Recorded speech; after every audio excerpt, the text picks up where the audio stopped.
The skies are clear, the tornado watch is past, and all is well in the big city. The Mets get set for the final week of the season as the sun sets on 2010. At Citi Field in New York, the New York Mets play the Milwaukee Brewers. Mets baseball on SNY is presented by Delta. Tonight's game is presented in HD by IOTV. Get your HD free with IOTV. And a pleasant good evening, everybody, and welcome to Citi Field. Gary Cohen, Ron Darling, Keith Hernandez with you tonight as the Mets open a 4-game series against the Milwaukee Brewers after a rainout last night. Doubleheader tomorrow. You know, we've talked a lot about the future over the last few weeks, and when we talk about the future of Met outfielders, one guy we rarely talk about is Nick Evans. He's kind of been shuffled to the side, but now getting a chance to play late in the season, all of a sudden Nick is starting to put himself back in the picture. Well, when Nick got called up, he struggled in the beginning and was striking out a lot, but he's getting more at-bats now, hitting over 400 in his last 12 games, although most of them are pinch hits. He's been doing a fine job. 3 hits in that finale in Philadelphia. He drove in 2 runs. Remember, his debut in the big leagues in Denver, he had a big 3-hit ball game. So a team that's looking maybe to make a change, bring up some young guys. Nick Evans with that big day in Philadelphia, 3 for 5 with the 2 ribeye steaks. He's getting the start in left field tonight, hitting second. And he'll hit 6 tonight because Angel Pagan is away from the team because his daughter is going to undergo some surgery tomorrow morning. So we wish nothing but the best to the Pagan family. Meanwhile, Mike Pelfrey takes them out for the Mets, trying for number 16 on the season. Well, Pelfrey's been outstanding. He's turned it around his last 3 starts. He's 2-0 with a 2.11 ERA. And even more importantly, this season, he's found great solace like the Mets here at Citi Field with his 10 home wins. And he's going up against the veteran Randy Wolf. The left-hander has done a nice job turning around his season. He was struggling earlier in the season, but now really good against the Mets his entire career. In his last 11 starts, he's 6-0. against the Mets. Wolf will be trying tonight to become the first starter ever to beat the Mets for 5 different teams. It's the Mets and the Brewers opening the series at Citi Field. All the action coming your way tonight on SNY.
By Geico, by AT NYN, rethink possible, by Frostbrew Coors Light, the world's most refreshing beer, by Delta, keep climbing. By Rums of Puerto Rico, the rum capital of the world. And by Lexus. Live out your Mets fantasy. Suit up with Mets legends and take to the field at the Mets Fantasy Camp this January in Port St. Lucie. Get to the phone at 718-565-4376 or visit Mets.com/fantasycamp today. Here's your Suzuki around the majors. Carlos Zambrano has been brilliant coming down the stretch, 7-0 in his last 10 starts as the Cubs shut out the Brewers 1-0 and knocks the Padres, out of the wild card lead in the National League. Roy Halladay won his 21st game. Phillies win their 4th straight National League East title. Halladay now 21-10, throwing a 2-hitter in the clincher against Washington. And the Braves take the wild card lead by beating the Marlins and Omar Infante's RBI single in the bottom of the 11th inning. Ricky Weeks and the Brewers getting set to face the Mets tonight. First of 4 at Citi Field. First pitch coming right up.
Second will bat third, and Joe Inglet will take Braun's spot in left field. The Brewers, second in the National League in home runs, 4th in runs scored, nonetheless 9 games under 500 because their pitching has struggled for most of the year. However, tonight's pitcher for the Brewers, Randy Wolf, is off to a nice beginning to his September. Well, Mike Pelfrey's got a couple of goals that he'd like to set. 15 wins is a career high. I'd love to get to 16 or 17. Has a chance to have 2 more starts. Get over that 200 inning mark would be a great thing for Mike. 2-0 in his last 3 starts with a 2.11 ERA, and he has 10 home wins this year. We'll take a look at the New York Metropolitan defense. See, Tolle, that's outstanding. He's pretty improved in that area and defensively altogether. Feliciano, of course, in right field for Pagan. Beltran, Evans. Evans, we talked about him at the top. Reyes, Tejada up the middle. Davis right on the corners. And Mr. Tolle behind the plate. There's Willie. Willow. Willie Randolph, the bench coach for the Milwaukee Brewers under Ken Maka, who's in his second year as the Brewers skipper. And Willie held quite a long conference with the New York Riders yesterday after the game was postponed, talking about how he'd like to get back into the managing end of things. I don't think it'll be a long time before he's at the number one person at the helm again. Well, certainly there are going to be a lot of managerial openings in the offseason. And undoubtedly, Willie will be a candidate for many of those jobs. Ricky Weeks will lead things off. Weeks hitting a .270, 28 home runs out of the leadoff spot, and 82 driven in. And Pelfrey's first pitch of the night is a strike. Weeks has scored 108 runs. That's third in the National League. So that'll tell you that the leadoff man has done his job this year for the Brewers. But he has the most runs, the most home runs, the most RBIs from the leadoff position. He's been hit by a pitch 23 times to help that on-base percentage. Joe Inglet, late addition to the lineup, waiting on deck. This team always reminds me of the ground ball to short routine for Mr. Reyes. Here, I'm not trying to horn in on your play-by-play. That's okay. I think you're doing a terrific job. Just keep it going. This Milwaukee team over the years has always reminded me of an old 70s, 80s American League team. Lots of hitting, lots of power, not much defense, and striking out a lot, and not a lot of speed. It's just playing for the 3-run home run, and I just never liked their style of baseball. And their pitching is certainly their problem this year. You can look at all the numbers, but sometimes the numbers can lie. And there's been plenty of talk about that guy, Prince Fielder, who is not going to be a free agent at the end of this year, but will be after the 2011 season as Joe Inglet takes a strike. And whether Fielder might be trade bait this winter to try and bring back some pitching for Milwaukee. Did you take a chance on him? That extra poundage? Other than free agents, guys, there are not a lot of pitchers out there to trade for, because the guys you want to trade for, their teams need them more than the Brewers need them.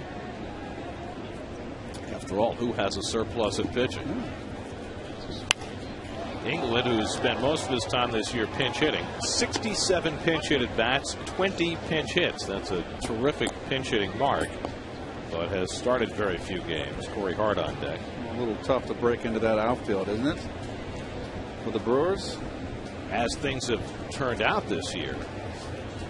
And remember, when the season began, Corey Hart was in the doghouse, but got off to a tremendous start this year, so much so that they gave him a 3-year contract extension. Well, the Mets really got him right and on his way in that series in Milwaukee. He was being booed when the Mets first arrived in Milwaukee in late May.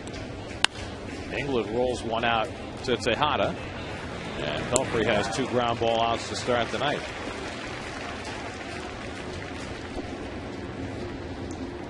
Randy Wolf getting ready for his starting assignment tonight. Good second half of the season for Wolf after a difficult first half. So here is Corey Hart, who has parlayed that jump start he got against the Mets into a terrific season. 30 home runs, a career high, 96 runs batted in, 7th in the league in slugging percentage. He's got an 11-game hitting streak going right now.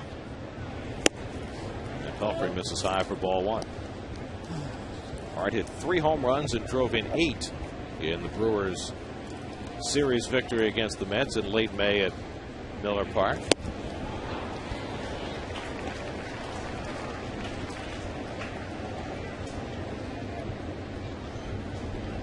Hart only had 3 hits in that series. They all counted.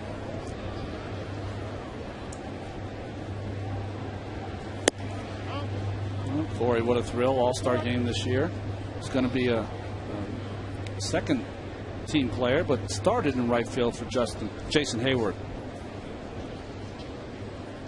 2-1 from Pelfrey, and he throws the fastball by him 2-2.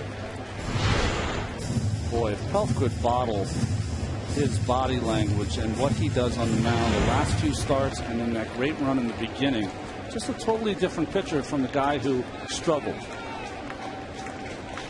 And he strikes out Corey Hart to finish off an effective first inning. 2 ground balls and a strikeout for Pelfrey. The Mets come to bat against Wolf. No score.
Feliciano gets the start with the absence of Angel Pagan.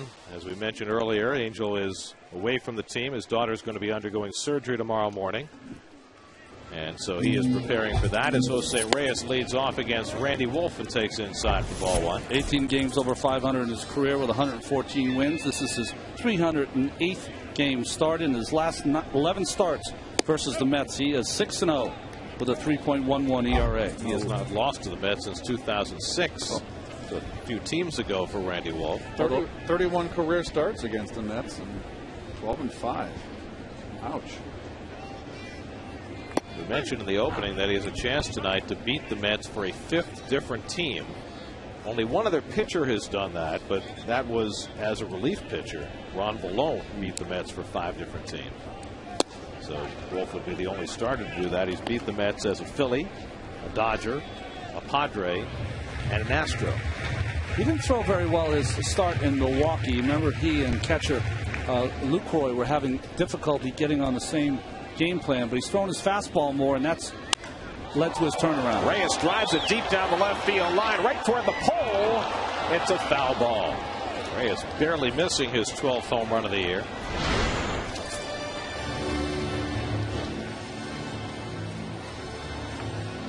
Well, it looked like a pinball machine there, didn't it? Or a ricochet rabbit. Tilt.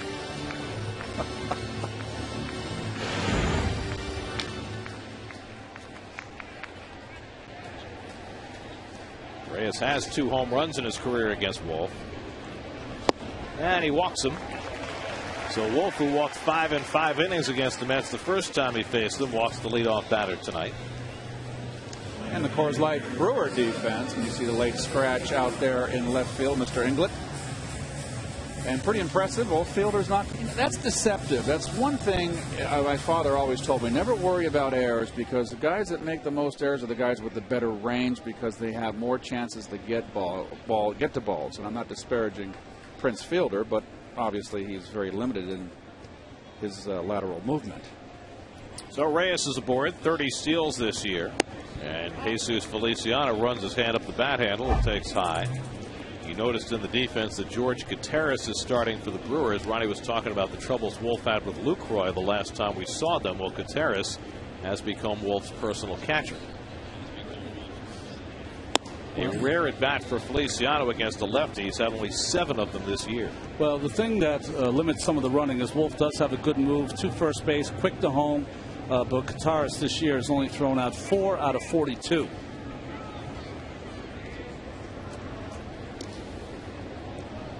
Wolf on the mound. Opposing base stealers have been successful 10 out of 12. Carlos Beltran coming off a terrific series in Philadelphia, waiting on deck.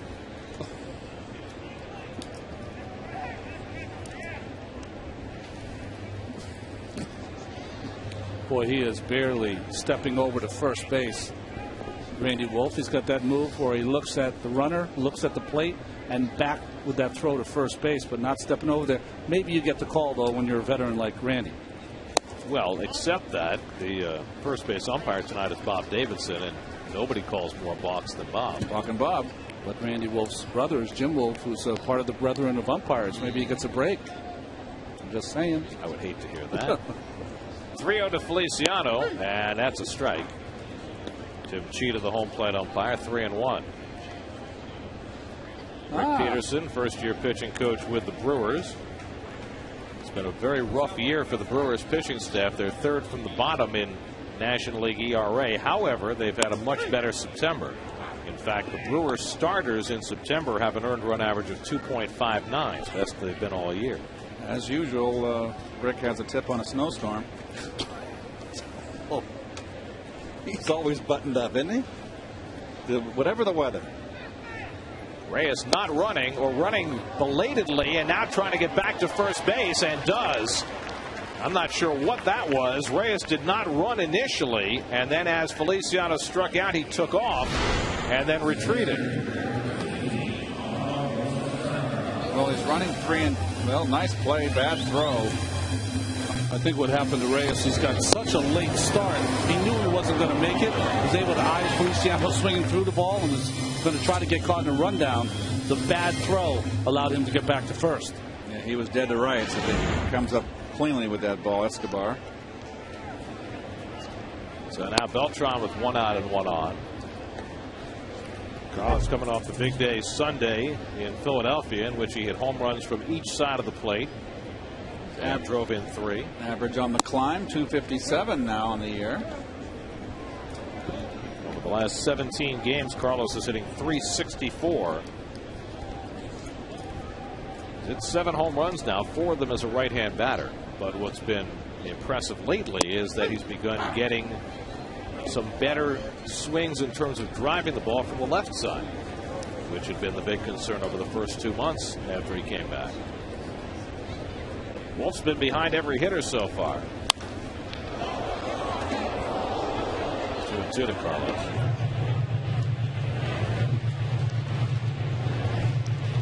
Some good numbers for Beltran against Wolf as well.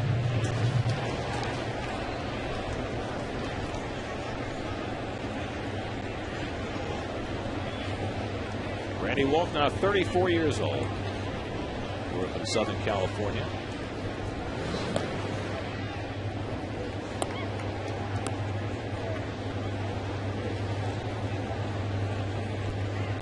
David Wright with a lead pipe on deck. It's a good pitch to run on. You can guess breaking ball from Wolf to Beltran. Quick home, and he fouls it back. Good cut by Carlos there.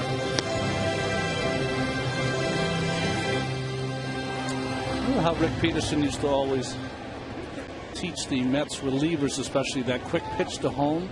Well, it looked like he's worked on that with Randy Wolf also. Wolf has got that slow hook. Haven't seen it yet, but there it is, and he misses badly with it. 3-2.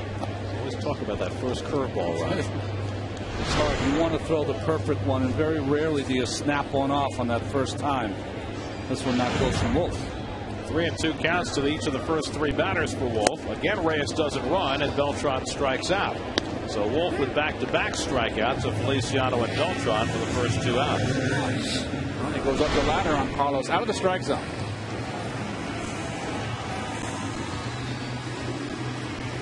I think it's surprising that a half run on Feliciano up and no try to run there with Beltran. So 2 out, and it's left to David Wright. David, #1 in the National League hitting against left-hand pitching, batting .353 against lefties.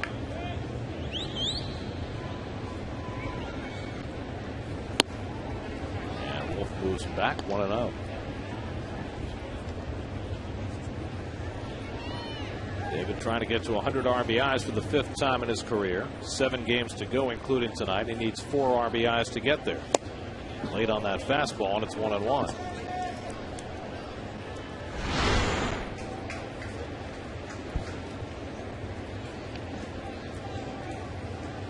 Wow, that's tardy. Need to get a hall pass. A nice little half slider cutter there from Wolf inside to David.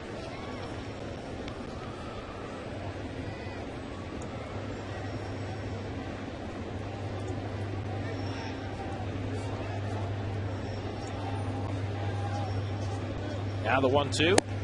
And he checks the swing on the high fastball. 2-2. With Ike Davis hoping for a turn on deck. When you have a former manager on your staff, you can allow him to give the signs to try to quell the running game. I thought that was a shampoo quell. That's Prell.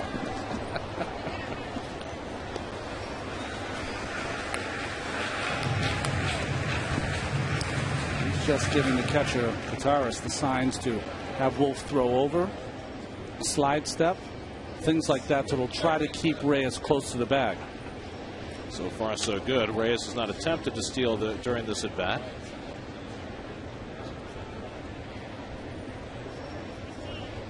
2-2. And David hits one in the air to center field. Lorenzo Cain with a lot of room out there. And rookie backpedaling and puts it away.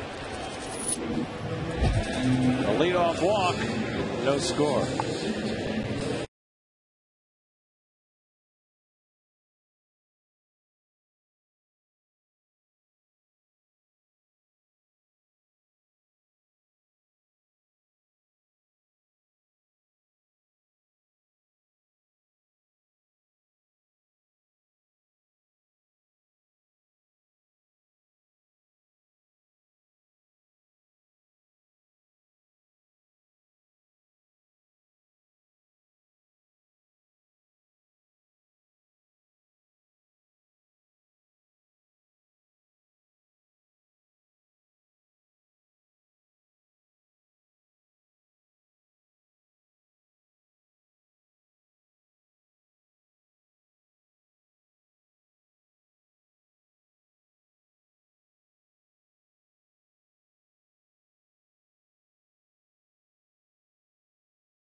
Brewers continues tomorrow afternoon with a single admission doubleheader beginning at 4:10 p.m. Tickets start at $15.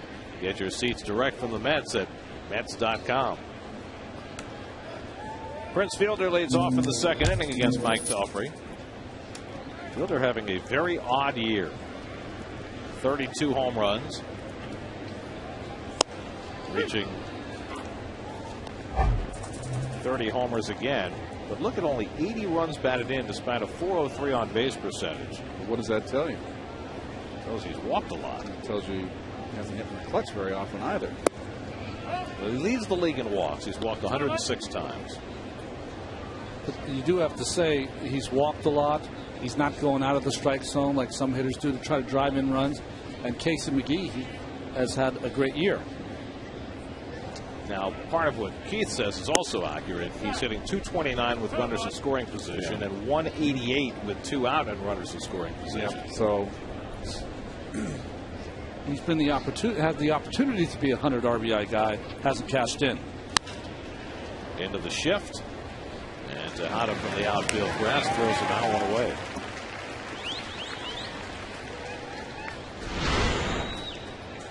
Three ground balls for Mike now, and you see Tejada out there in short right field, positioned perfectly. So Fielder retired, and now Casey McGee in his second big league season, 1 RBI away from 100. 10th in the league in base hits, tied for 8th in RBIs. So he's had himself a fine year. This is a guy who was never regarded as a big-time prospect, really an afterthought. Yeah, McGahee last year 16 home runs and 66 RBIs, so he's really added on to his career highs. And they say he's become a somewhat better third baseman. He was something of a challenge last year defensively. So this is a Milwaukee team with a lot of talent position player-wise. Lots of hitting, not enough pitching. Lorenzo Cain, rookie center fielder, on deck. And he takes strike 2-2. Again, Maka in his second year as the Brewers manager, and much like Jerry Manuel, there's much speculation about his job. 521 wins, 444 losses for Ken. Most of that with the Oakland Ball Club. Those are his numbers in Milwaukee.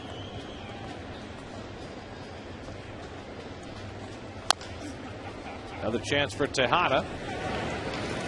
And he throws out McGee, 2 away.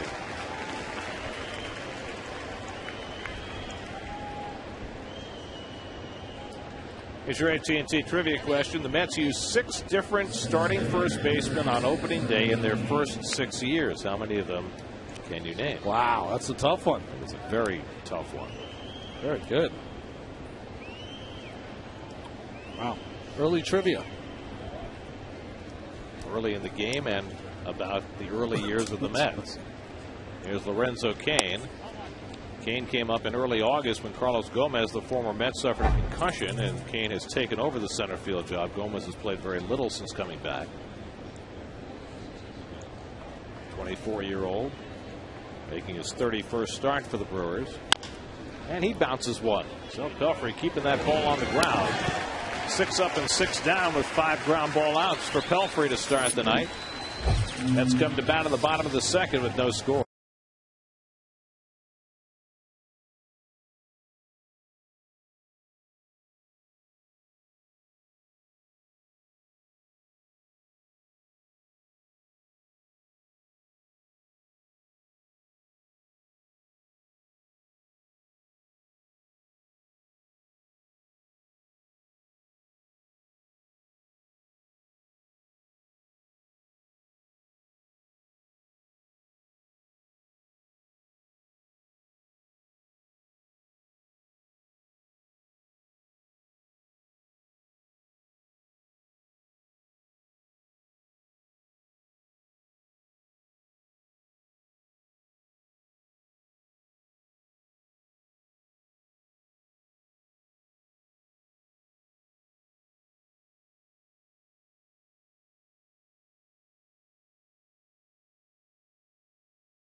It's off the home second inning. Ike riding a 6-game hitting streak, 11 for 23 over that span. Part of a big month of September for Davis.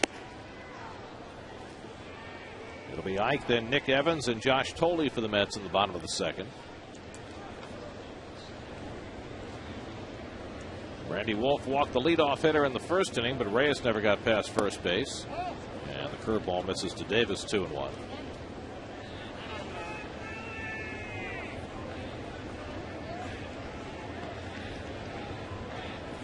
Ooh, another curveball, this one for a strike. Really slows down that motion when he throws that curveball to the lefty.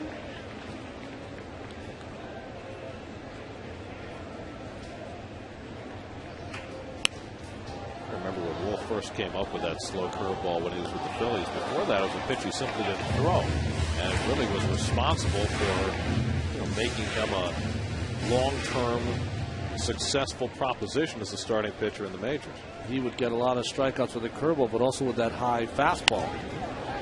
Davis pops one up, and McGee retreats into foul ground, one away.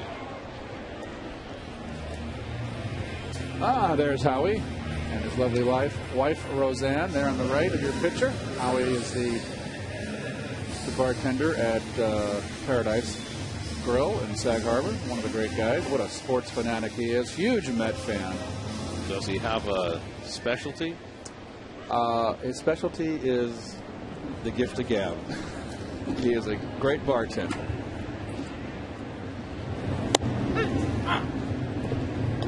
Howie Evans takes a strike. Howie's a big surfer. That's why he's got these so bronze. Oh, yeah. He's surfed since he was a kid, he said. I won't tell you how old he is. We're old buddies. Got that Laird Hamilton thing going.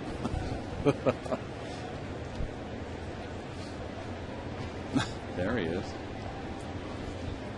He loves baseball. You know what you just did for his business?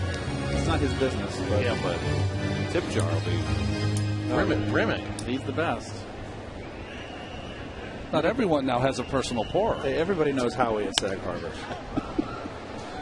Hey, it's not every bartender that can get front row seats.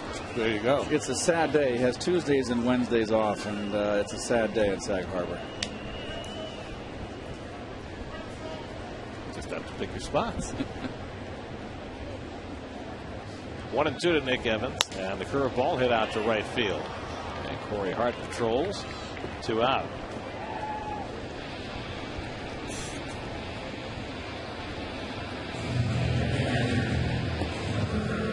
Here's Josh Thole with 2 out and nobody on. A rare start for Josh against a left-hander.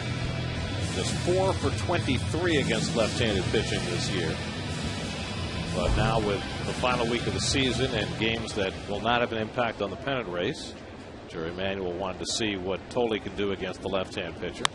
And he hits one off the pitcher's foot and gets a bad bounce right to Weeks. The ball was headed up the middle. Instead, it turns into a 1-4-3 putout with the kick saved by Wolf. After 2, no score.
They look like Met fans.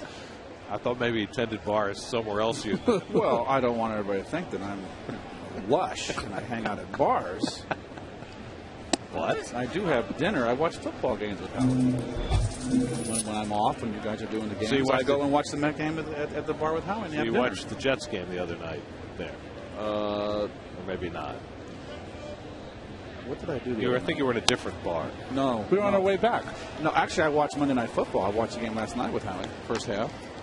Then I had to go home and get my rest, prepare for the game. Do you think the Packers should have let the Bears score? I don't know. I was happy with the turnout. Okay. Alcides Escobar leads off for the Brewers in the third. And it's taken low, 1-2. Escobar has really been struggling lately, the 21-year-old from Venezuela. 0 for his last 16, 3 for his last 40, so they've shut him down the last few days to try and work on his swing. I think he's one of those young guys that's suffering from the long season, playing a demanding position. You know, he is penciled in to be a big, huge star, and I think he's going to be. He has all the tools to be a great player, but just, probably up here before his time. And he pops one up in foul ground. Tolley coming back. And has just enough room in the on-deck circle. One away.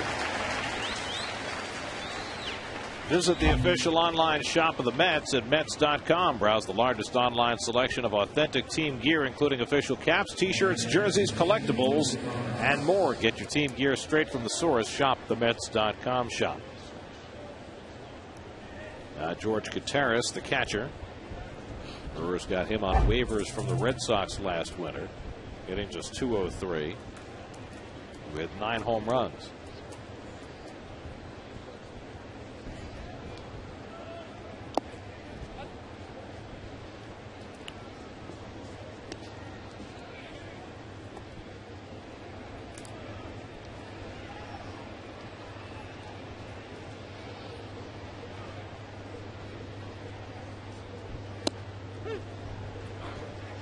Torres spent some time with Boston catching the Wakefield knuckleball.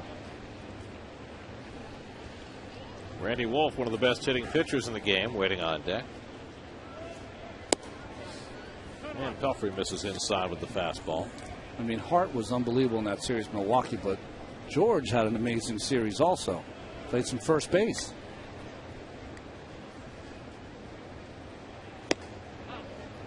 Pelfrey throwing a lot of fastballs first time through the batting order. We'd love to see that with Mike. Which would always be the case. With that good sinking action on that fastball, can get a lot of ground balls like he has tonight.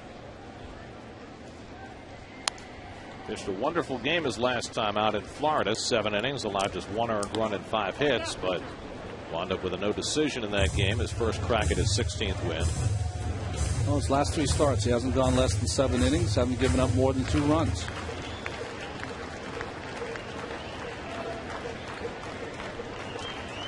Now the 3-2 to Gutierrez, and he walked him. And the Brewers have their first base runner of the night. And Pelfrey looked like he might have taken a bad step. Yeah, I think he slipped on the mound on that pitch.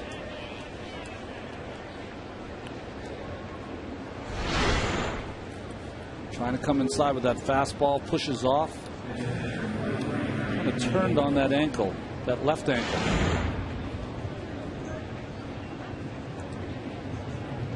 There are his numbers from his last start. A no decision against Florida.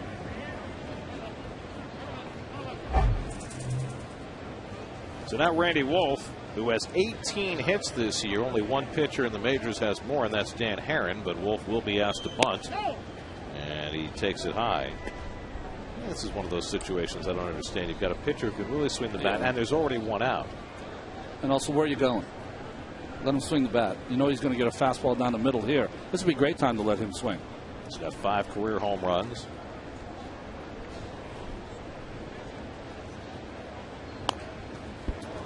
Can't get the bunt very far away, but Tolley decides against the play at second. Settles for the 2-4 sacrifice, moving Gutierrez to second. Well, nicely done by Josh here. You got a pitcher up bunting. Get the ball quickly. Okay, now he could have got him. I like the fact that he's aggressive. He decides not to and resets.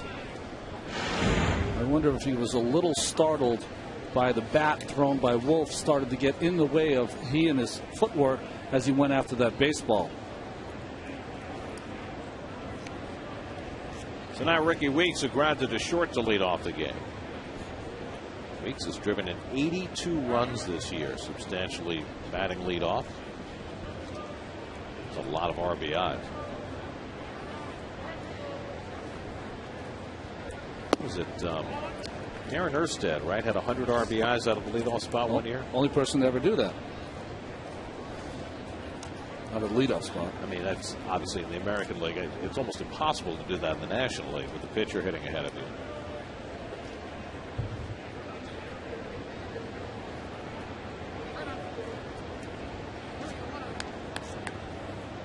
Runner at second for the first time, and Pelfrey and Tolley having trouble getting together.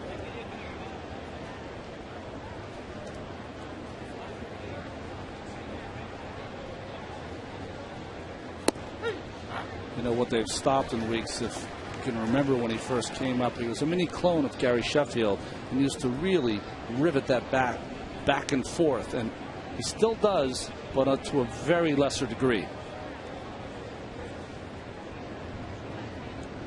Sheffield light. And not the over the head bat waggle like Gary had. It's been a process for Weeks. I mean, he was a spectacular college player, Golden Spikes Award winner, and it's taken him a few years to reach his potential offensively, but it appears that he's now there.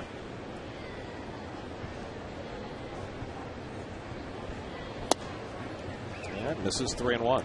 That's a good pitch by Pelf.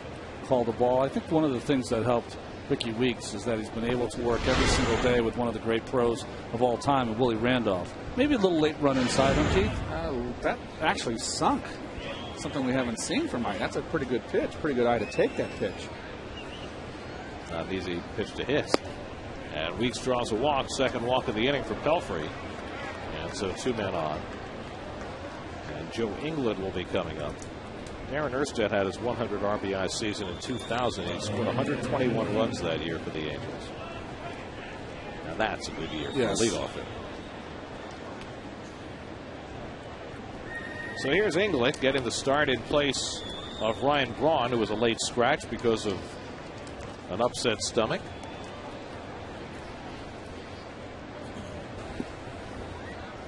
And that's a shame because Braun has been scorching hot the second half of the year and always an exciting player to watch.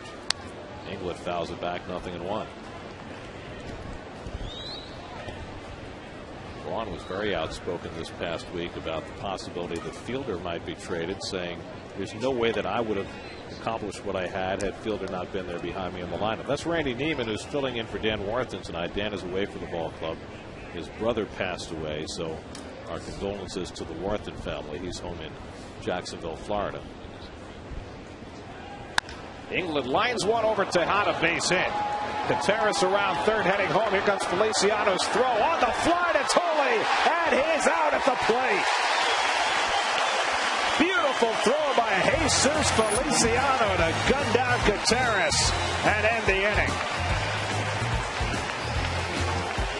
And Tolley with the tag keeps the game scoreless.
integrated medical professionals. Kevin? That's right, Gary. You know, September is Prostate Cancer Awareness Month. I mean, and think about it, too. The Mets and Major League Baseball, one of their initiatives is to get out there prostate awareness. You know, on Father's Day, they always do a big awareness campaign. All the players wear the blue wristbands. And so September, Prostate Cancer Awareness Month. And Dr. Kapoor is with us now. And, you know, you do a lot of things, of course, to bring out the awareness with free screenings at your office. But what are some of the symptoms that people look for, Doctor? I mean, when you talk about symptoms of this, what kind of things should people be alarmed by? Well, Kevin, I'm glad you asked, because really the most common symptom of prostate cancer is no symptoms at all. And since prostate cancer is almost always curable if it's caught early, and since there are no symptoms, the best way to catch it early is to take the effort and go get screened. So regardless, you have to get screened. I mean, at what age should you start getting screened? Well, it's a good, again, that's also a good question. If you have a family history, or if you're African American, you should start at age 40, and for everybody else, for sure, by age 50. You're trying to raise money as Ruben Tejada pokes one into the outfield, started off for the Mets with a base hit. As we talk to Dr. Kapoor here, and you know, one of the things you're doing to help raise money for this process is the Greater Prostate Cancer Challenge that's going to be on Long Island on Sunday, November 14th. Tell everybody what some of the things are about this race and that can help benefit this cause. Right. The Integrated Medical Foundation, which is the premier nonprofit organization promoting prostate cancer research in the New York metro area, has teamed with Zero, which is a national organization for the prevention of prostate cancer. They're sponsoring the Great Prostate Cancer Challenge. It's a fun 5K run walk, and not only is it raising money for a great cause, everybody who comes out will have the opportunity to get their prostate checked for free. That's even more incentive. Dr. Kapoor, thanks for the info and the time, okay? Kevin, thank you so much for having me. All right, guys. Mike Pelfrey up. Let's go back to you. All right, thanks, Kevin. Thanks, Dr. Kapoor. Kevin's always so wonderful in those interviews, you know. It's just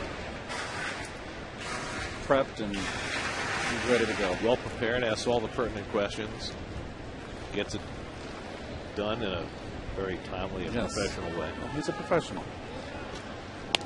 Pelfrey pops up the bunt, and Fielder with a diving grab for the out. Wow, showing off the footwork there. Fielder coming a long way. Nice hustle by Prince. Like a belly flop there in the pool. The earth moved. That is a nice play. That is nice hustle. Nice to see this late in the season. Fielder's a guy who plays every day. Recently had a stretch of 327 consecutive games broken. There's Reyes, who walked his first time up. So Tejada remains at first with one out.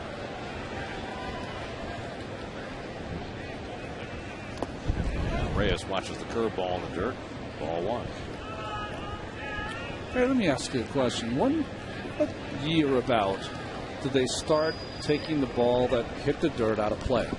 I mean, because they always talk about the little things that'll get the game to move a little quicker. The calling of strikes by the umpire, getting out to your position, whatever. That would be something that would get the game moving along. Well, when you retired, what, 95? Yes. Were they doing it then? No, of course not. I was a forkball master. I was trying to get that ball in the dirt. So I think it was probably when the hitters started complaining every time it hit the dirt, right? Yeah, that it needed to be taken out of play. And Bill Robinson was that way, remember? Yeah. Bill Robinson used to always say, check the ball. Bill Robinson always, it was the first time he ever said that to me in my whole career. And I was, you know, I came over, it was late, and Bill said, always have the ball get scuffed in the dirt. I never thought of it. Certainly a dirty ball's harder to see, right? Well, it gets scuffed, too. It's giving a pitcher a free pass. But the problem is not a lot of pitchers, especially this generation, absolutely not, wouldn't know how to use the scuff. Well, now they don't have any because they take every ball out of play. They get a clean ball every play. Well, I mean, it always used to be that when I started watching baseball, that if the pitcher asked for a new ball, he got it automatically. Back to Wolf. Has to hurry to get two with Reyes running, and Escobar turns it over for the 1-6-3. That'll do it for the Mets in the bottom of the third. 3 in the books at Citi Field, no score.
Pelfrey's allowed just one hit. That was Joe Inglett's single that could have scored a run in the third, but for the fine throw by Jesus Feliciano, gunning down Gutierrez at the plate. Now Corey Hart leads off the fourth.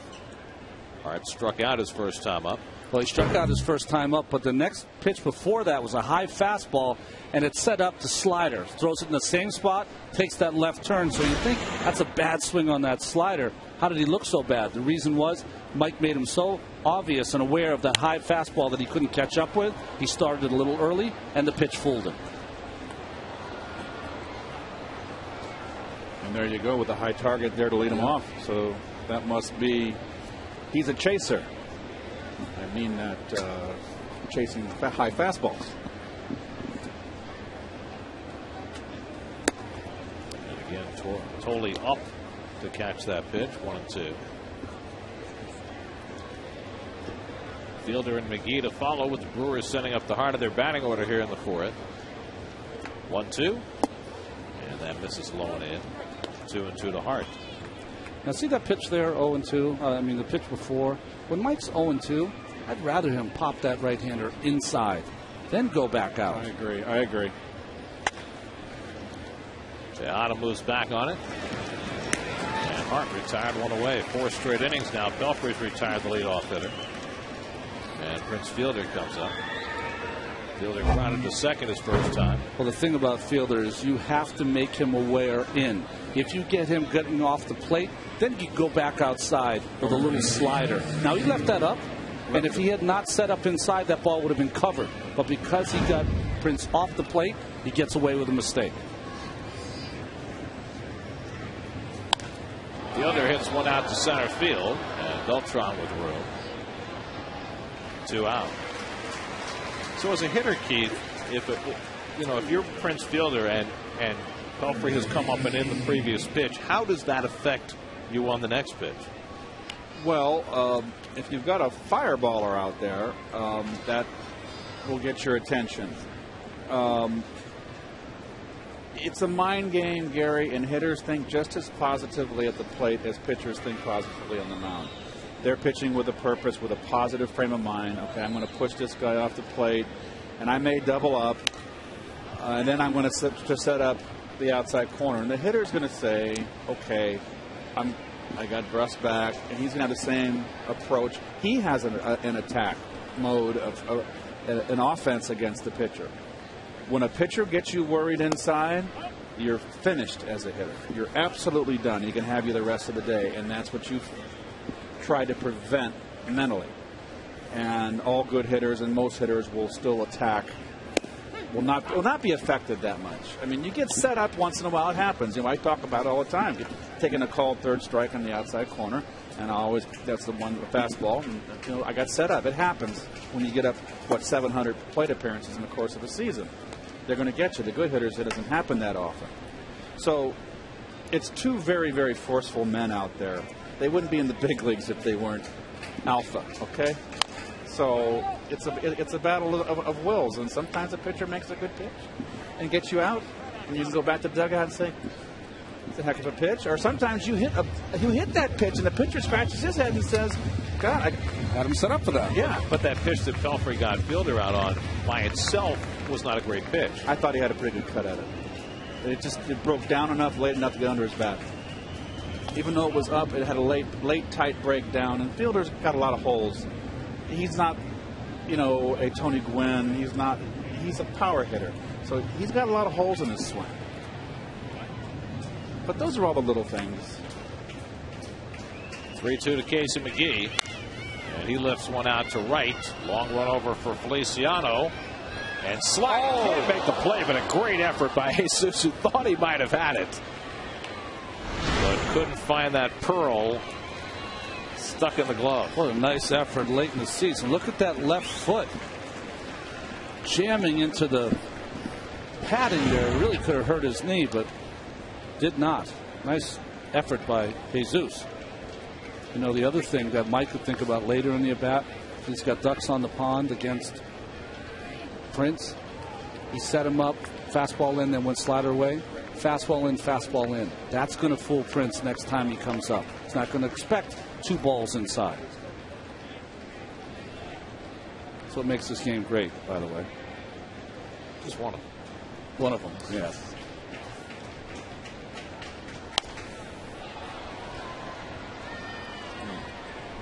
You know, and speaking to that setting up pitches too, Gary, whenever you hear today, oh, we want to change the eye level of a hitter, you throw him upstairs, that to me is baloney. You want to go up and in, fine. You're not going to do anything different in your stride and your attack on the next pitch. The pitcher throws one up. I had a good eye, though, so there's ball 4. The difference is you're a good hitter. We're not sometimes right. You can do that with I'm locked in hitters. the strike zone, Yeah. and if they come upstairs, you know, I didn't chase bad pitches upstairs very much. So to me, when they went upstairs, Garrett, they're doing me a favor. I got a ball. And sometimes it put me ahead 2-0. And thank you very much. I will come to me now, please. Here I am. 30 walks now for Pelfrey. Here's Lorenzo Cain with 2 out and a man on. You always wonder why you have to do all your training and working out to get your body so it can withstand this kind of. And it's padded, thank goodness. Now, Wrigley Field, that's concrete to the brick. A lot of guys can get hurt. Still, with your leg extended like Yep. that. Yep. That could have been something very bad. But he walks away without a scratch. Out to left center field off the bat of Cain. Beltran back in the gap, can't get to it. On his way to third is McGee. He's being waved home. And Reyes will hang on to it. It's a run-scoring double for Lorenzo Cain. And the Brewers have broken the ice. It's 1-0 Milwaukee. So Cain, who hit his first big league home run over the weekend, has his 8th double and his 8th RBI. Well, McGee cannot run, doesn't run very well here. This ball has a lot of hang time. He got a bad jump off the bat, too. There's 2 outs. Here we are the last week of the season. Big Karam. Watch this. That's a terrible jump there. He lost around 2 seconds. And look at that. He's chug. Might have had a play if they had thrown home. The lunge in the good. Escobar takes low and away, 1-0. So the 2-out walk to McGee hurts Pelfrey. And the Brewers have the game's first run. Escobar fouled out to the catcher his first time, 0 for his last 17.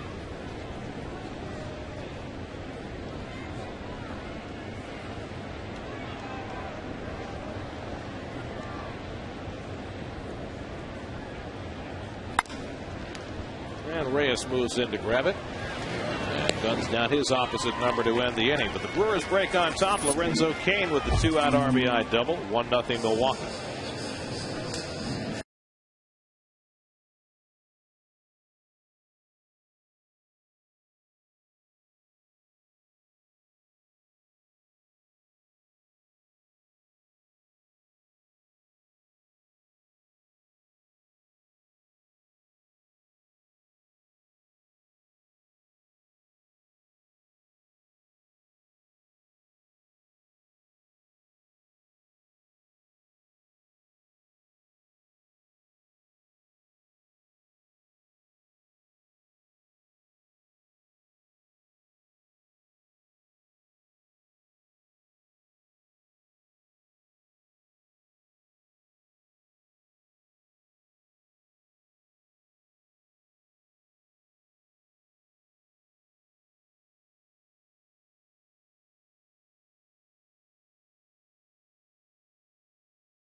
Jesus Feliciano leads off the bottom of the fourth. Feliciano struck out his first time up. Randy Wolf now armed with a 1-0 lead. It'll be Feliciano, then Beltran and Wright for the Mets in the bottom of the fourth.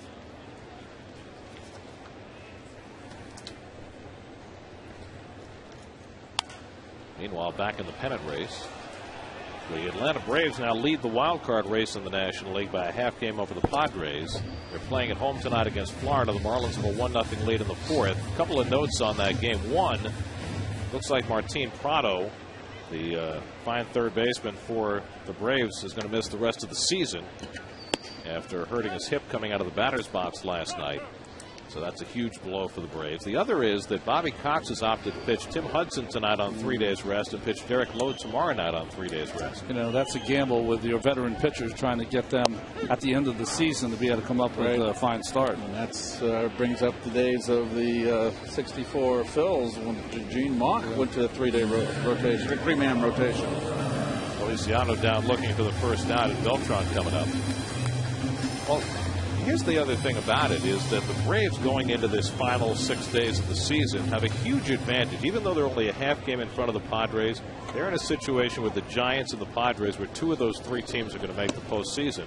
And the Giants and Padres play each other this weekend. So really all the Braves have to do is hold serve, and they should be able to win that thing and get in as the wild card. 1-1 to Beltran. Let's go back to Carlos at first at bat. Well, sometimes you make a pitch that does not set up the pitch that gets the batter out. This is a really bad curveball, but what happens? Carlos Beltran knows the next pitch is absolutely a fastball, so he starts to swing early. It's out of the strike zone. Over-aggressiveness by Beltran got him out when he knew a fastball was coming. Smashed to third, booted by McGee, and that'll be scored an error as Beltran reaches. Well, we talked about McGee improving his defense. Well, there's a clank right there and a routiner right there. Big hop. 17th error of the year for McGee.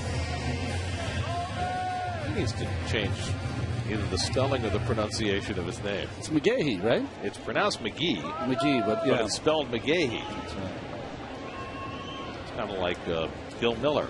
Remember? Who spelled his name Mueller? Well, I think when he makes an error, he doesn't mind us mispronouncing the name.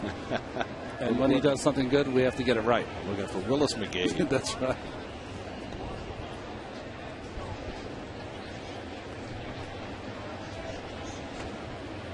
So Beltran aboard at first with 1 out. Right fly to center his first time up.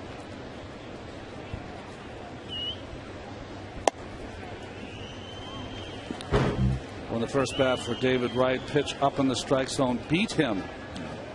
So when you're a pitcher and you know you beat someone with a fastball, you come back with it because you know you can beat him again. David, a pretty good swing, but didn't get enough barrel on the bat. Another fly ball to center, another easy play for Kane. And that's the second out. David's swing has just been too long pretty much all year. And I think as a hitter, if I'm going to attack pitcher, if I'm going to attack David Wright, I'm going to attack him up and in and get him where he can't get the barrel of the bat out. He's behind. And let me tell you something. When you take a swing and you're behind a pitch on a consistent basis, you know it. As a hitter, you know it. Now you established inside to David, then you can start working away with the off-speed stuff because you've got him conscious inside. We just talked about that. I will say one thing for David. He does stay with the same approach and doesn't seem to get worried about it. So to me, you just predominantly got to pound him in. David sits 1 out to left, and England is there. And that retires the side. So after the error by McGee, Wolf gets a couple of fly ball outs. We're through 4 at Citi Field, 1-0 Brewers.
But he's behind in the game 1-0 as George Gutierrez leads off the fifth and takes a strike.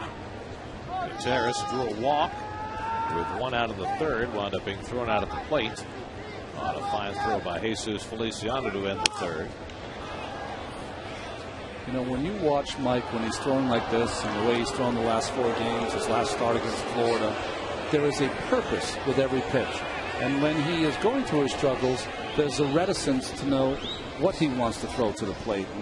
And it's these starts here as he goes into the offseason that he should reflect on, because he's working quickly, he's getting them to put the ball in play early, he's keeping his pitch count down. All the things that are important, I think, for Mike as he moves forward to, you know, establish himself as one of the better pitchers in the National League. Toward the hole, and Gutierrez has himself a hit. So for the first time tonight, the Brewers get the leadoff man on. Let me also ask you about the mindset of Mike Pelfrey as he heads toward the offseason. I mean, he's got 15 wins now. He's got a chance for 16 or even 17 since he'll start again on the last day of the season.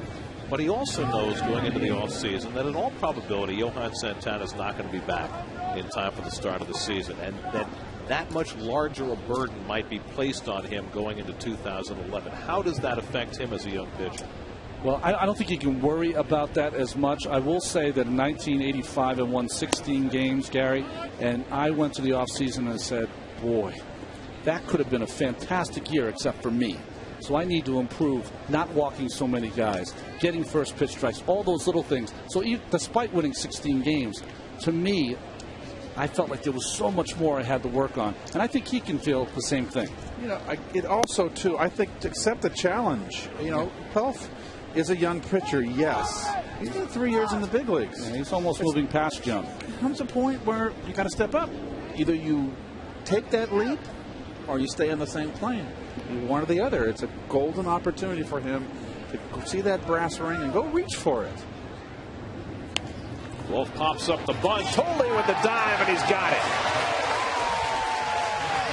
Well, Pelfrey popped one up for Prince Fielder, and now Wolf pops one up for Josh Tolley. Well, this is not exactly quid pro quo, but nice play by Tolley. 1 out and 1 on. Let's check in with Kevin. Seton Hall night at the ballpark tonight, Gary, and I know you're fond of that, by the way. We're with the new men's basketball coach of the Pirates, Kevin Willard, is here. And, you know, Kevin, I want to talk about, you have the black ribbon on tonight. It was a tragedy at Seton Hall over the weekend. 19-year-old Jennifer Moore was shot, and the Mets are donating to the university in her memory. What is that like in a campus community when something like that happens? Well, it's been extremely tough. Jessica was an honor roll student. She was a tremendous fan of the basketball program. She touched many lives, and right now campus is, we're grieving. You know, it's going to take us some time to get over this. I don't know if we'll get over it for a while, but I'll tell you what, we're going to bounce back strong. And the community of South Orange has really rallied around the university. You really get a feel for what a campus is all about. And everyone's gone out supporting her family, and will continue to support her family. And eventually we'll come out of this a much stronger university. Here's a play for Jose Reyes, and he makes that first. If we talk to Kevin Willard, when you take over a program like this, what's the first thing you do as a coach? Well, you try to move and then get over there. But no, I think that what we've tried to do is get to know the kids, introduce what we're all about, find out what they are all about. And I think we've done a good job. I'm really looking forward to this year. I think we have a chance to surprise some people and make a move in the Big East. You had the chance to throw out the first pitch. You were just commenting on the size of Mike Pelfrey, but you were out there throwing out the first pitch. See if we can take a look at the first pitch and that effort today. And here we go. Here you go. Ann Donovan next to you, the new women's coach at Seton Hall. Ann's a Hall of Famer, but your throw was a little bit more Hall of Fame. Yeah, Ann's a heck of a basketball player. She never played baseball, and she's going to do a terrific job with the women's job. I tell you what, I didn't realize how far that is of a throw until I got out there, and I just realized how bald I really am until I saw myself out there on a high-angle TV screen. So I tell you, I'm not sure. You're learning everything. It's a great experience. I grew up a Met fan.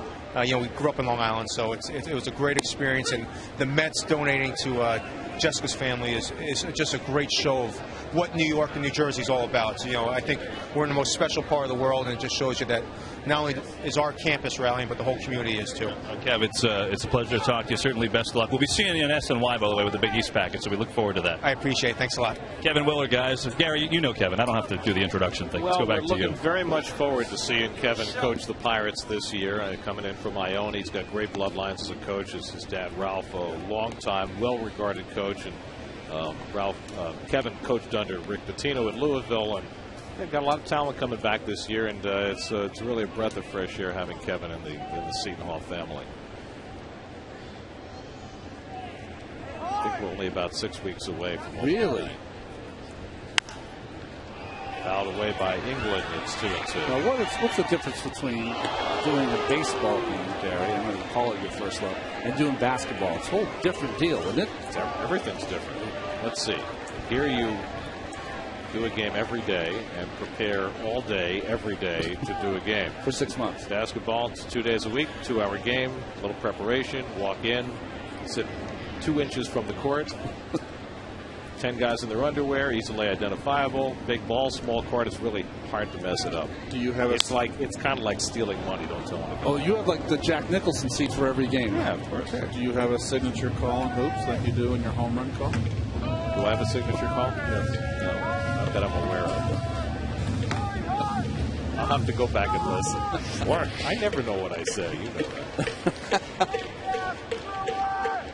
England is 1 for 2. Oh, but the Pirates should be pretty good. They got a lot of talent coming back this year. Jeremy Lazell and Herb Pope and Jordan Theodore and Jeff Robinson. In front of it is Davis to take it to the bag, and that gets Pelfrey through the 5th after a leadoff hit. We're halfway through. 1-0 Milwaukee.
Randy Wolf, who's limited the Mets to 1 hit over the first 4. And Evans takes a strike. There's your Delta 5th inning recap. Mike Pelfrey has walked 3. One of those cost him the only run of the game. Lorenzo Cain driving in with a double. Evans gets under 1, hits it to shallow center. And Cain is there to grab it. 1 out. New York Mets baseball on SNY is brought to you by Absolute Vodka. Enjoy the game with a cocktail perfected with Absolute Vodka, the ideal choice for the 7th inning stretch. Absolute Vodka cocktails perfected. Enjoy with absolute responsibility. Jeez. I thought vodka was clear. Depends what you add to it. Gin's clear too, right? Ask Harvey. He'll know. That's your bartender. You'll know. You would know. Howie, baby. By the way, I've been texted by everybody in Sag Harbor. Of course, I don't answer my texts, but they're ringing off the wall. I'm checking between innings. Everybody in Sag Harbor, they're thrilled to see Howie. I always thought you turned off your phone during the game. Well, I do. I had the sound off. Thanks. So we don't have any ringing sound in the broadcast. We can't have any, sound on the microphone. Wouldn't want that. A little tapper by Tolley, and off the mound comes Wolf for the second out. Let's check out the inside pitch on Randy Wolf, brought to you by the Xerox Business of Baseball. Xerox, ready for real business. Well, I think Keith mentioned it before. He's 12-5 against the Mets. He's beat them with 4 different teams and 6-0 in his last 9 starts. Quite a turnaround. Pittsburgh in July gave up 12 earned runs in 5 2/3 innings. Since then, he's 6-2. And Gary mentioned how good a hitter he is. 5 home runs.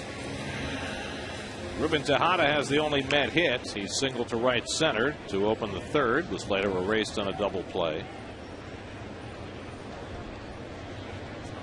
And thinking about bunting his way on, drawing McGee in from third. Mets have not had a runner past first base so far tonight. Have you heard that before?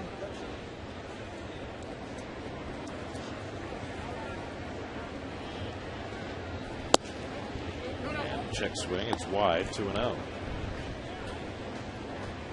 The game in Atlanta has gone to the 5th. Marlins 1, Braves nothing. Braves trying to protect the wild card lead. Half game over San Diego. The Padres play later tonight against the Cubs, who shut out the Padres last night behind the incredibly hot Carlos Zambrano. Tonight it's Ryan Dempster against Matt Latos in San Diego. Now, with Zambrano getting on this hot streak, do you think that makes it more likely that the Cubs keep him, or more likely that they trade him? More likely that they keep him. I think he's going to stay around. How old is Zambrano? 28, 29, 30. I'd keep him. Deep center, Kane going back. He can't get it. And Tejada races for second. He's in with a 2-out double. Ruben Tejada showing off some thump. His 10th double of the year. Fastball right down Broadway. He's swinging much better, more level. And Kane gets caught playing Tejada too shallow here. And you know what? You play percentages. That's not a bad play. Ruben Tejada safe at second. Safe and secure. New York like.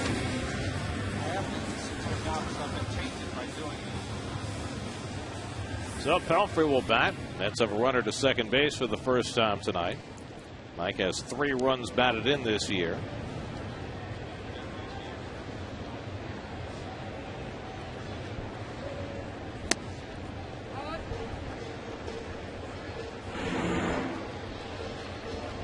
Nope. Too much plate. Bell tie out over the plate. That's your IOTV pitch differential. Pelfrey lifts one to right. Hart back a few strides and still going to get it. That ball carried well. But Hart tracks it down to end the inning. A double and 1 left. 5 in the books. 1-0 Milwaukee.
Sports Local for all your New York sports needs, with diverse personalities debating the top sports stories of the day, plus exclusive interviews and special guests on Daily News Live, Wheelhouse, and Loudmouth, all part of the New York Sports Local, weekdays starting at 5 on SNY. And here's your Mets' upcoming schedule. Remember, all Mets games on SNY are available in HD, presented by IOTV. If you're not near a TV, listen to every Mets game on Sports Radio 66 WFAN. We've turned the page, but there's no page to turn.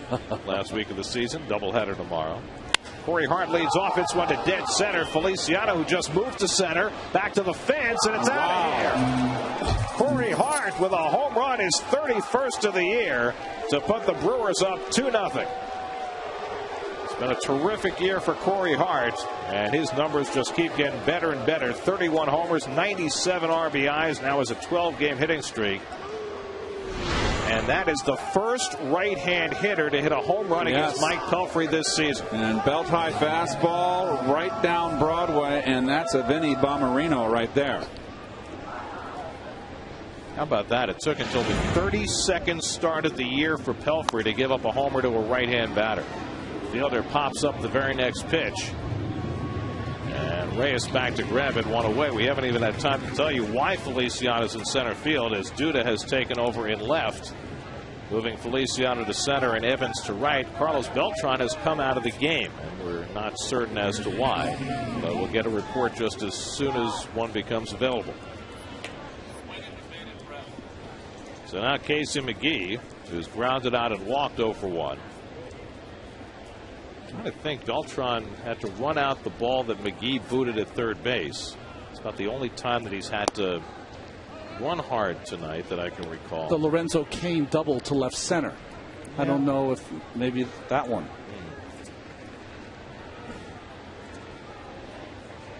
1-1 to McGee. Here's the home run by Hart. Well, Broadway. That is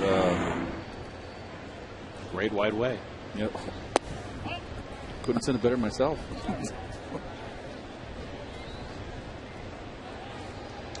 And he was on it like a great white shark. Oh. I don't see many line drives hit over the center field wall here. I still can't get over that Pelfrey actually gave up a homer to a right-hand hitter.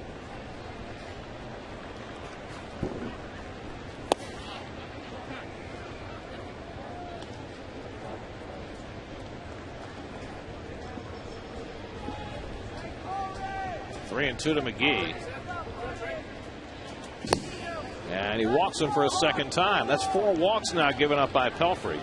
So 1 out and 1 on. Let's check in with the studio. Chris Carlin has a New York State Smokers Quit Line game break.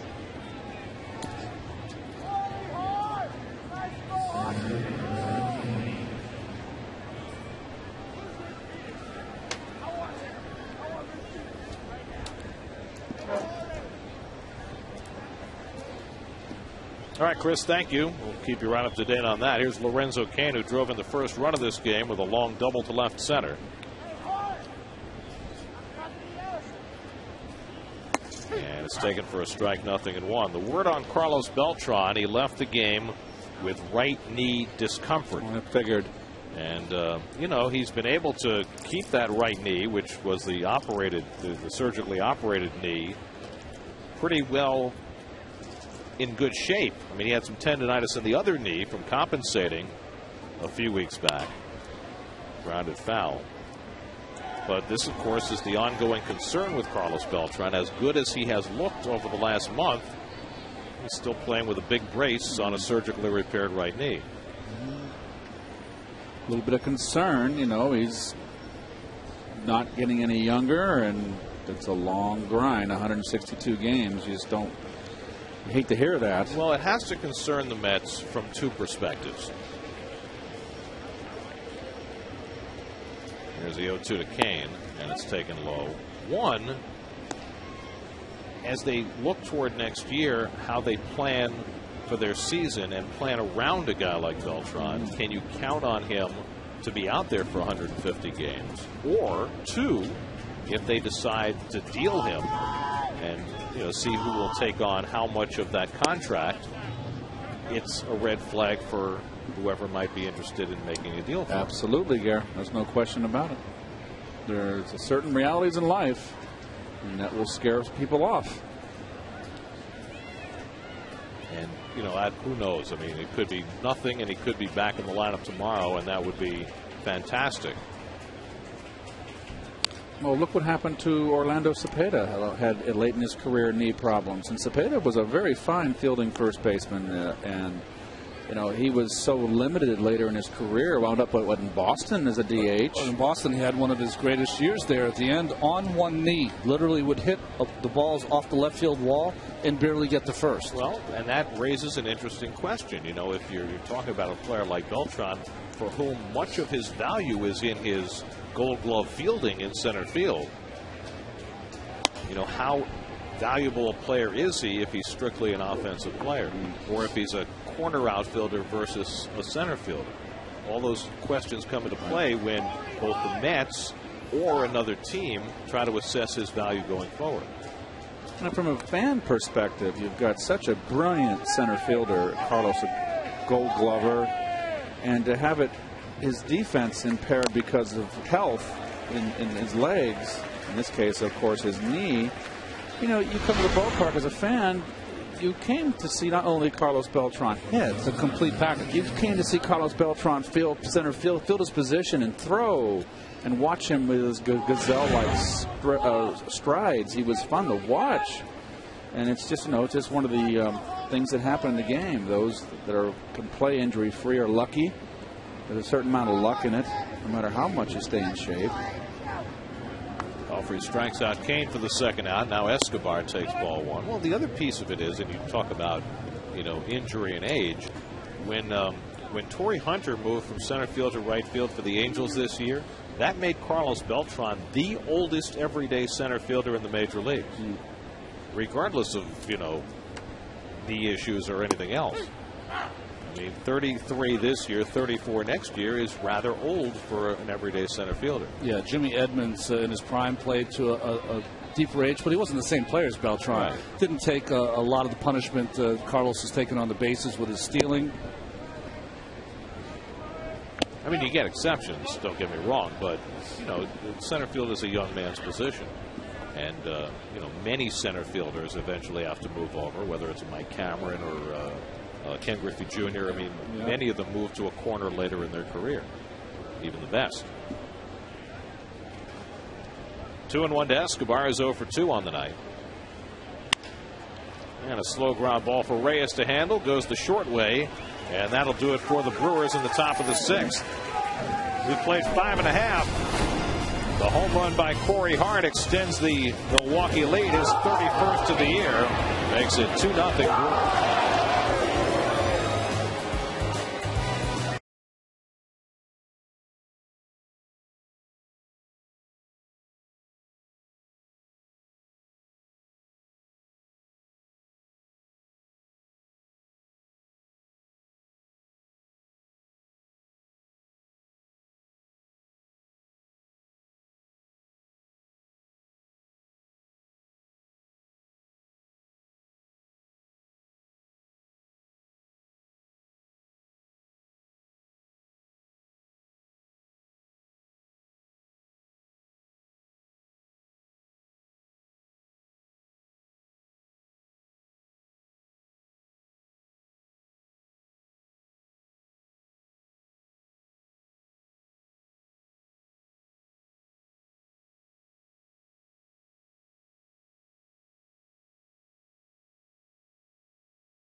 This because of their inability to play, it's screwing up their whole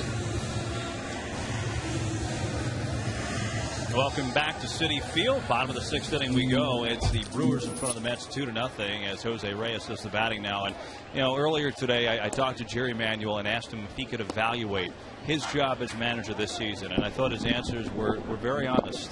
And he said, I think I missed on some things. And I think the first thing would be that, guys that missed time in the spring or missed time at the end of last season as Reyes goes deep and foul, they need more time to come back. I aggressively pushed for Jose Reyes and Carlos Beltran to come back. I wanted Beltran to DH in Baltimore when we were there, but I just underestimated how much time they need to not only come back, but to get in the swing of things. And that's one thing I certainly missed on. He said another thing that I missed on is Reyes batting third. He said, in spring training, I really thought it would be something that would be good for the team as Escobar has a chance and just gets Jose at first for one down. I thought that Reyes third was the best thing for the team at the time, but I missed on it. If I go back, Jerry said I could probably find a lot of things. And he said clearly, though, with the Reyes thing in the third, it unsettled him, if anything else, and I missed on that. So, guys, Jerry, very honest, going back and look at some of the things that he thought he missed on, as he said it, and some of the things that he might do differently when I talked to him. So, back to you. It takes a strong man, right, to admit that some things didn't go the way he had planned. That's one thing you'll always take from being around Jerry. He is his own man. He's a strong man. He's a spiritual guy. And listen, when you manage a big league ball club and you are not going to finish in the first division, it leaves everyone wondering. And I think also the manager often takes the heat, and Jerry's taking the heat here for a larger group. I mean, after all, for this franchise, their mantra going into spring training this year was prevention and recovery. And particularly with the Reyes oblique injury, not so much about the other stuff. I think that they really went against what they had been preaching in the spring. They brought him back too soon. They had him bat right-handed against righties, which set him back even further and really affected his entire second half of the season. Now, would that have made a difference in the Mets season? I don't know. But I think, sometimes when you want to win and you want so badly to win, sometimes you operate against your better judgment. I think that's the toughest thing in the game right now, because I think there's so many voices that really hover around an injury, and there's so many voices to hear that it's hard to get it all straight and get your player back when he should be back. And then a lot of the times you're trying to be overly cautious, and that takes some extra time. It wasn't in the Reyes case, but go ahead. Tough. As Tim Tufflew's joined the team after managing in Double-A this year, the other piece of that is that, I think that the player was given a lot of say as Duda floats one into right center, and so Lucas in his first at bat of the night has a base hit. A 2-out single off Randy Wolf, just the Mets' third hit. I think, sometimes the professionals, the doctors and the trainers, have to be able to overrule the player. And I think especially in Reyes' case, it was always, well, he wants to play, he's ready to play, so we're going to put him out there. And sometimes you have to, hold guys back because, of course he wants to play. But, if you haven't experienced an injury like an oblique before, you might not know how long it takes to really fully heal. It's so true. There was a season where I didn't have an oblique, but I had a reoccurrence of an old injury in my ribs. And because the trainer for the Oakland Athletics had a lot of those injuries in his past, he was the one that kept me out another 10 days past when I thought I could pitch again, and ended up keeping me healthy for the season. So sometimes, the right person comes at the right time. 1-1 to right, who twice has flied to center field tonight.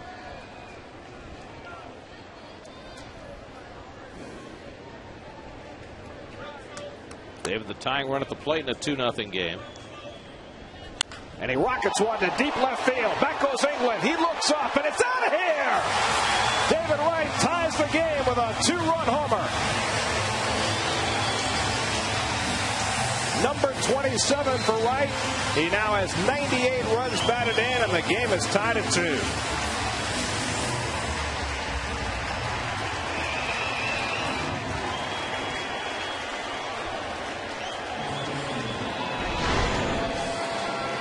Well, this is a breaking ball that stays flat. That's that little cutter he tried to throw before to get in on right. It did the first time, not this at bat. Number 27 for Wright. And so we're all even as Ike Davis stands in, and he takes a strike. And for Randy Wolf, that's the 28th home run he's allowed. He came into the night 5th in the National League in home runs allowed. He drops down, and Davis yanks one foul. So Wolf a little sidearm action there against the left-hand hitter.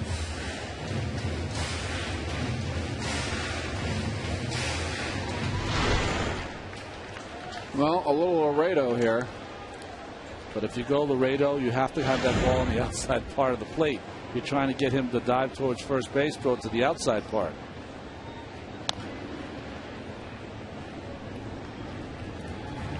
Ike is 0 for 2 tonight, fouled to third and fly to left.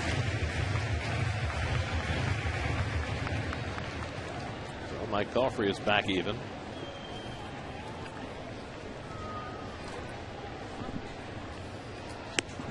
High curveball, and it's 1-2. Pelfrey's at 97 pitches, so he's going back out there for the 7th inning.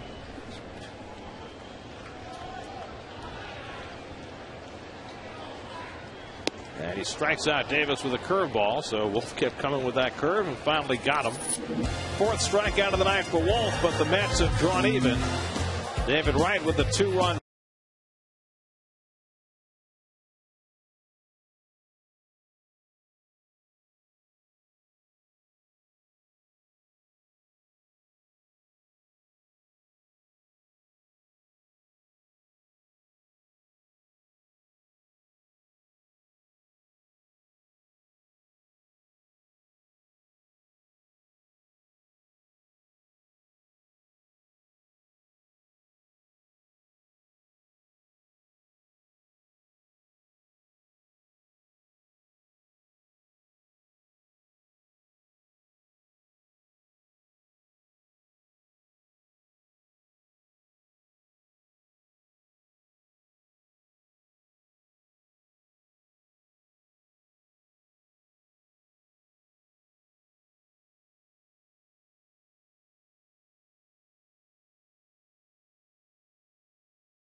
Seventh inning, 2-2 ball game. George Gutierrez leads off against Mike Pelfrey and fouls the first pitch back. Gutierrez has been aboard twice with a walk and a single to left. Randy Wolf is out on deck. And then Ricky Weeks for the Brewers in the 7th. Each team with 2 runs and 4 hits. Out to center, and Feliciano moves over. One away. It's your one-stop shop for all the latest Mets news and rumors as they head down the final week of the season with constantly updated insider info, insight, and links. Mets blog presented by Verizon, featured on SNY.TV, your online home of all things New York sports. Mets bullpen gets working. Elmer descends, Pedro Feliciano, who else? Every day and perpetual. Belfry's 100th pitch of the night comes to Randy Wolf, and he gets the comebacker, and it's a good thing he's 6'7". 2 outs. Gary Apple standing by with a preview of what's coming up tonight on Geico Sports Night. Gary? Gary, thank you so much. Coming up tonight, going to let you know which of the all-time great Giants not going to be there on Sunday when the team unveils its Ring of Honor, and we're going to hear more from the manager, Jerry Manuel, on his managerial future. See you tonight. All right, Gary. Mike Belfry's used just 3 pitches to get the first 2 outs in the top of the 7th. And he'll take on Ricky Weeks with 2 out and nobody on. Weeks is 0 for 2 and a walk. Hey, do you guys know where you were 2 years ago today? 2 years ago today. Yeah, yes, I do. I do. He's checking his watch to see what the date is. The 28th. I think I was in a parking lot. It's now a parking lot. It was 2 years ago? The last game at Shea Stadium. Oh. 2 years ago today. Well, we were just in the parking lot. It was a sad day, wasn't it? Do you remember who made the final out? No. I know that Cameron Maben caught the ball, put 5 ball to center. Hit by Ryan Church. That's 1, right. 2, 3 inning, a 5-pitch inning for Belfry. Still tied at 2.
Starting first baseman on opening day in their first 6 years. Who might they have been? This is a tough one. Bill Hodges the first year, but then Tim Harkness, Dick Smith. I don't remember Dick Smith. I would have got 3 of the 6. And I would never have remembered that Ron Swoboda played first base on opening day. I don't remember him playing first base at all. You had Dick Stewart here. I didn't realize that. Dr. Strangelove. What kind of a year did he have? Was he over the hill? Terrible. Come on, it was the 66 Mets. What was Swoboda's nickname? Rocky. You don't want to put a Rocky at first base, do you? Well, it's like they said with what Jerry Manuel said about Chris Carter. When he was asked if he'd play Chris at first base, he said, I'd like to keep him a little further away from the ball.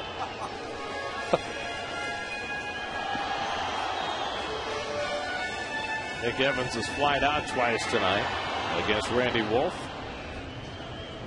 And the curveball misses in. 1 ball, 2 strikes. Well, that's just kind of a teaser, because tomorrow during the first game of the doubleheader, we're going to take a look at the vast and stellar lineage of Mets first basemen over the years. From soup to nuts, from Hodges to Davis, and everything in between. Very cool. That means Willie Montañez. Exactly. It means the greatest home run trot ever. Imitated classically by the San Diego Chicken. You ever see the San Diego Chicken do Willie Montañez? You might get a call in here somewhere. Think? Oh, you're part of the list, you know. Well, by default. 3-2 to Evans. Well, think about it. Perhaps the two most important trades in Mets history that led to their 2 championships were for first baseman. That's right. First Don Clendenin, and then you. Over the bag, and McGee was playing the line, and guns down Evans for the first out. McGee well positioned. You know, it would be fun to doing a broadcast. We had our production meeting, our post-season, end of season production meeting, and we talked about folks things we can do to improve. I would love to do a broadcast where all 3 of us are homers. Really? Like do a homer broadcast. Like pretend we're on the south side of Chicago? Yes. Like put it on the board. I want to see Gary as a homer. How about this? And his name is Dan Ugla. Josh totally takes a strike, and it's 1-1. You know, the thing about Josh in that vein is that I know he's been struggling to bat lately, but every single ball, to me, are line drives. I mean, he really has hit into tough luck. Oh, stay fair. Stay fair. You know, you guys are going to have to be on your own here. I don't know if I can do this. It goes against every fiber of my being. So go ahead. You guys just take it away. Oh, gosh.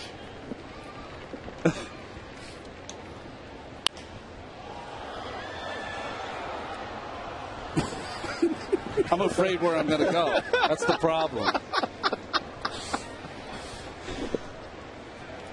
Here's the problem. If you do this for very long, somebody might like it too much.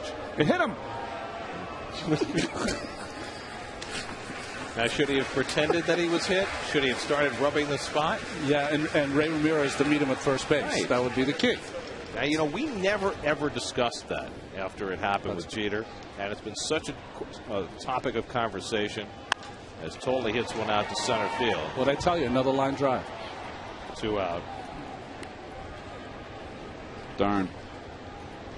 I mean, that whole controversy about Jeter, how he shouldn't have. Yeah.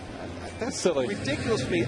In baseball, part of your job is to pretend, whether you're a catcher framing pitches or a guy who traps the ball in the outfield and comes up holding it up. I mean, that's part of the job. They're still talking about it. It's unbelievable. It's like, get over it. Is it only because it was Jeter and because he's supposed to be above that somehow? Well, I don't get it. I think because it was a big game and there was a home run hit right after him. Against Tampa Bay. You know, a lot of that came from the Rays, of course, who were very adamant about what happened. Listen, that stuff happens all the time, and I think one thing that Jeter said that made a lot of sense.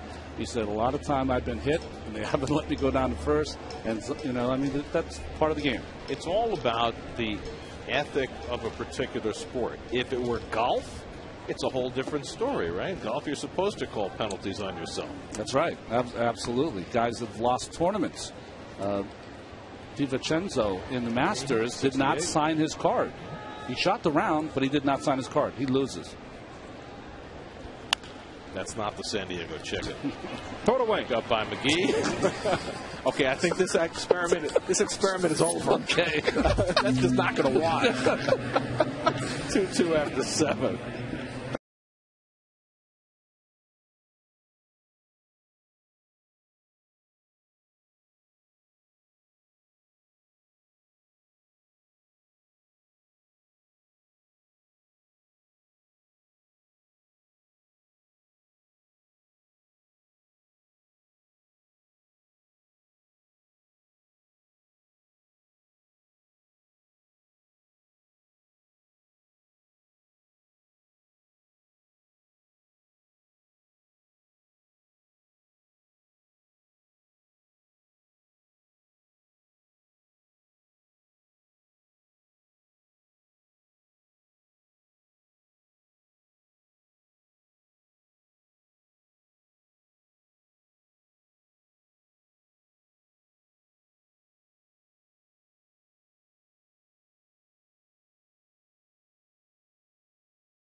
The Brewers make up last night's rainout with a doubleheader. Coverage begins tomorrow with Subway pregame live at 3:30 right here on SNY.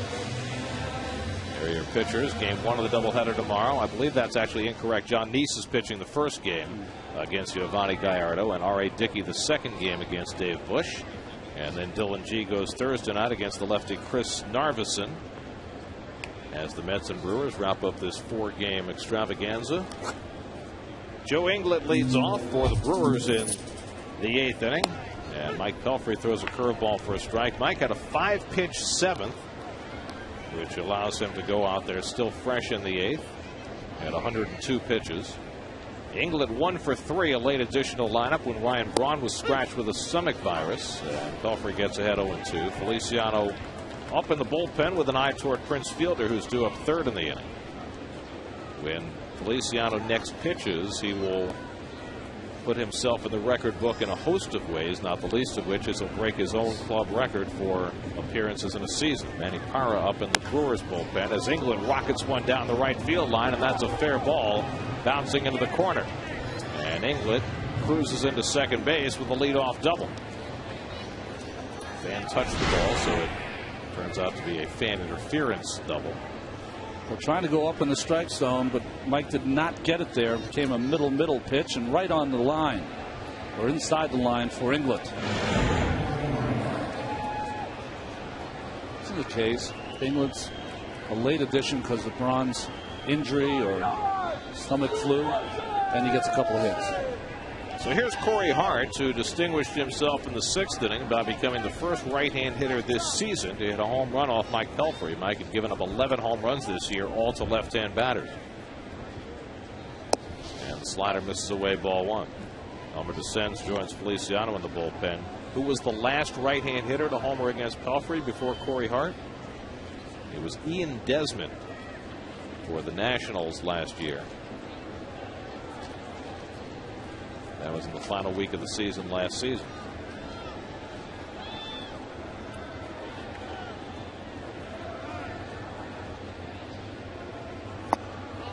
And Pelfrey falls behind 2-0. Oh, there it is. One mistake he made. Fastball up in the strike zone over the middle. Pelfrey looked impressed.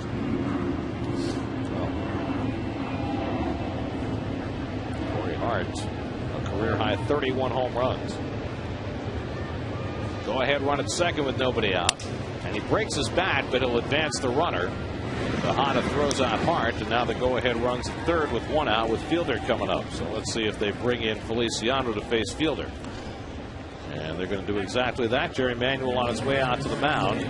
So that's going to be all for Pelfrey after 7 1/3. So he will not have a chance to win his 16th game tonight. You know, Mike would love to stay in here, but it doesn't look like he's going to get that choice. I would be a little miffed myself. Come on, Skip, let me in here. I feel fine. I'm strong. And they could have opted to have him stay in, walk Fielder, and try and get the double play out of McGee. But the call to the bullpen is brought to you by Lincoln Mercury. 2-2 game in the 8th. We'll be right back.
Mike Pelfrey out after 7 1/3. Pedro Feliciano in to face Prince Fielder with a runner at 3rd and 1 out. The infield in. And Fielder hits one over the mound, breaking for the plate. Inglet, he'll score the go-ahead run as Reyes throws out Fielder. Inglet is in, and it's 3-2 Milwaukee. Textbook baseball there. Double, over, and in. Get unlucky if that ball's a comebacker, you stay in the inning. But sometimes it's a matter of inches, sometimes it's a matter of a couple feet. Contact play right there. Inglet has good speed. I just, I just felt, this poor point in the season where the Mets are at, let Pelfrey pitch this game. I think, Ronnie, you made the point in commercial. We know Feliciano can get lefties out. And, let Mike stay in. Well, there's another win or lose it. There was another strategic way to go. I mean, Pelfrey's a ground ball pitcher. You could have walked Fielder and pitched to McGee and try and get the double play. Well, Fielder swung at that first pitch. If you're Mike, you could have kind of pitched around Fielder. Well, I would have let him pitch. You got 133 strikeouts. He's a strikeout guy. I disagree with the move. I just feel you've got Pelfrey out there. Let him finish the inning. And I thought Mike handled it well. We've talked about that before. He handled professionally. I'm sure he was not happy with being taken out of the ball game. No, it cost him a chance for a win. Now he's on the hook for a potential loss. That run is charged to him. He pitched well enough to stay in the game. You don't mind getting a loss if it's your work. Give your. I think he's owed a shot with 15 wins. Agreed. 2-2 to McGee, who's walked twice and scored a run. Feliciano, with this appearance, now has been in 89 games this year, which is a brand new Mets club record, breaking his mark from last year. He also has tied 2 major league records tonight. Most games pitched over a 3-year span and most games pitched over a 4-year span. All with 1 appearance tonight. Well, he does his job. He gets 2 outs from 2 batters as Judah squeezes McGee's fly ball. Nonetheless, Pelfrey's now on the hook as we go to the bottom of the 8th, 3-2 Milwaukee.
Brewers pitcher Randy Wolf's brother Jim is a major league umpire. That's the second time in major league history that brothers were active at the same time as a player and umpire. Randy Wolf still on the mound, now leaving as Mike McClendon will come out of the bullpen to relieve him after the right-hand pitch hitter Mike Hessman was announced into the game. Chris Carter will come up instead when we come back.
Chris Carter up against rookie right-hander Mike McClendon. Well, just been up for a short time. He's got an outstanding slider. 8 strikeouts in his last 3 2/3 innings. First pitch to Carter, slider. Carter pinch hitting to the pinch hitter Hessman. And he takes a strike, 1-1. Randy Wolf went 7 innings, allowed 2 runs, 4 hits, a walk, and 4 strikeouts. Carter's been the Mets' best pinch hitter this year. 16 pinch hits to his credit. And again, he skips away from the slider, and it's 2-1. Jose Reyes on deck, and then Jesus Feliciano as the Mets try and fight back in the bottom of the 8th, down 3-2. Doubleheader tomorrow, starting at 4 o'clock. Old-fashioned single admission doubleheader. Line base hit for Carter. His 17th pinch hit. He might get 2 out of this. Kane cuts it off in the gap. Carter trying for 2. Kane's throw won't get there in time. It's a pinch hit double for Chris Carter.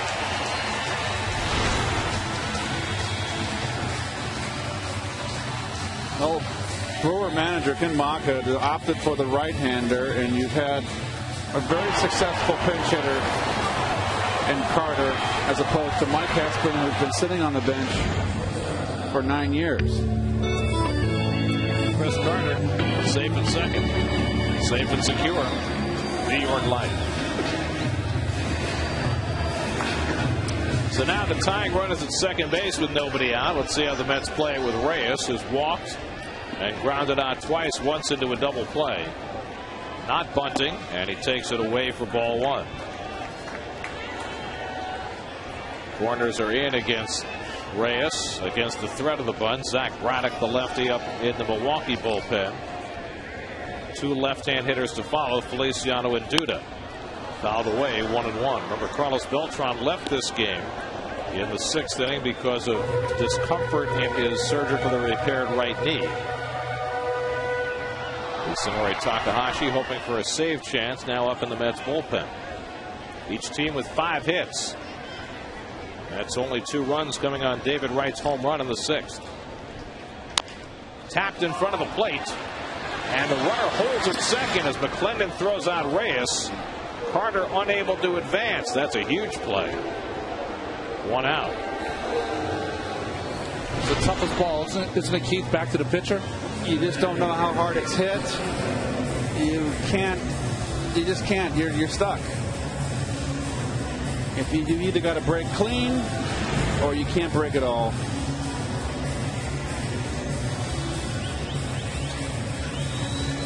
So the runner remains at second with 1 out, and that's going to be all for McClendon. They'll bring in the left-hander Braddock to face Feliciano.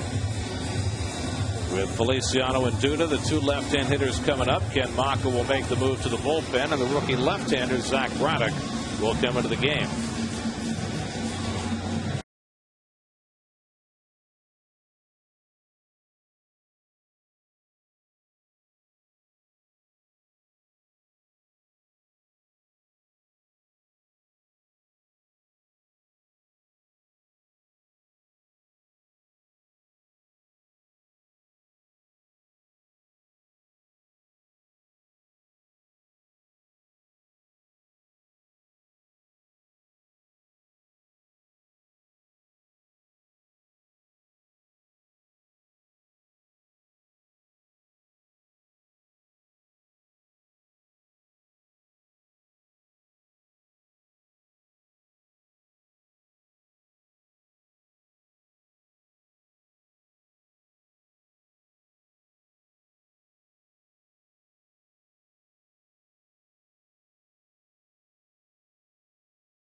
Rookie left-hander Zach Braddock into pitch. Joaquin Arias batting for Jesus Feliciano. Tying run at second, and Braddock misses way high for ball one. Well, Braddock, a New Jersey native from Gloucester Catholic High School. We saw him when he pitched in Milwaukee.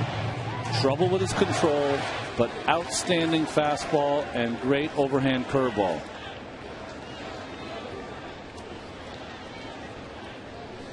Carter at second and 1 out, and it's taken high 2-0. I got a question for you. Pagan's not here. Beltran left the game, and now you're batting for Feliciano. Who's going to play center field? Evans. Evans? Why not? Maybe Arias. Maybe. Arias played the first game of his career in the outfield when he made his debut for the Mets. Here's Bob Uecker back from heart surgery, and it's great to have him back. Yeah, I talked to Uecker for a long time tonight. He said he is feeling so much better, on his way back to 100%. Just a little bit too high. And there's ball 4. Arias walks on 4 pitches, and Braddock didn't come close. So now the Mets have the tying and go-ahead runs aboard, and Lucas Duda will get the at-bat against the left-hander. Back to the phone. We're going to keep going until we find someone that gets someone out. Someone that throws strikes. Actually, these days it usually works the other way. Keep making pitching changes until you find a guy who can't get anybody out. Well, they're going to make another one if Duda keeps the inning rolling, because David Wright's in that on-deck circle. Duda came in for the injured Beltran in the 6th inning, had a base hit and scored in his only at-bat. And Lucas takes up and away, and that's 5 pitches, all out of the strike zone for Braddock. Cameron Lowe on the right, and John Axford, who's been the Brewers closer, on the left. Now, it wouldn't be unusual for Maka to bring in Axford in the 8th. He's already had 9 saves of more than an inning this year. Oh. Rick Peterson will get the hand up on the shoulder. There it is. It's the positive vibe. I don't know, after 5 balls, this might be a 2 hands on the shoulder. Maybe he could have him throw from the back of the hilt. There's your PPG Pittsburgh Paints overhead camera looking at Duda in the batter's box. Get close to the plate. Deep in the box, close to the plate. I like it. I like him close to the plate. And Lucas takes a fastball on the inside, 1-1. So Braddock finally throws a strike. Well, here comes the pivotal pitch right here. Always that 1-1, right, Keith? Yeah, you got a pitcher that's throwing 5 straight balls, just finally threw a strike. Looking for some cheddar. Out over the plate. Gutierrez moves outside. Oh, beautiful. If you're a Met fan. Or Lucas Duda. You're 2-1. He's missed again. He's got to come with some cheese. You got to let it fly here, don't you, Keith? He's here to. One thing about lefty, he's in to get the lefty out, so he's not going to mess around. Now the 2-1, and Duda rockets one to center, but right at Kane. And that's the second out. So Lucas hit it hard, but now there are 2 away. See Ralph Kiner in his television heyday once again as SNY.TV gives Kiner's Corner a new life online. See all the classic interviews throughout the years, plus hear Ralph's current take on baseball's past and present on Kiner's Corner Revisited exclusively on SNY.TV, your online home of all things New York sports. David Wright's coming up with 2 out and 2 on. There's no way they're going to leave the lefty in to face him, and Ken Maka's coming out to make a double switch.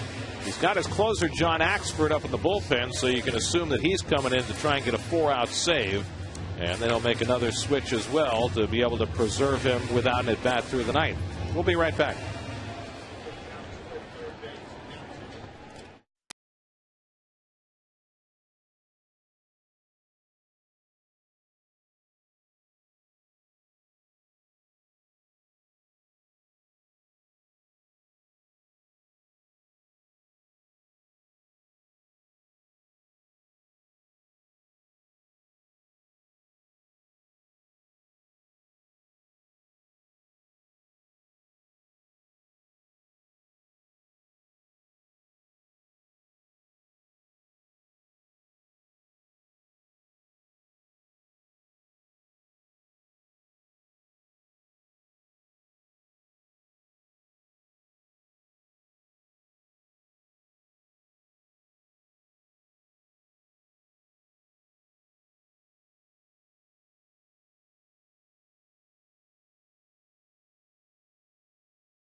base.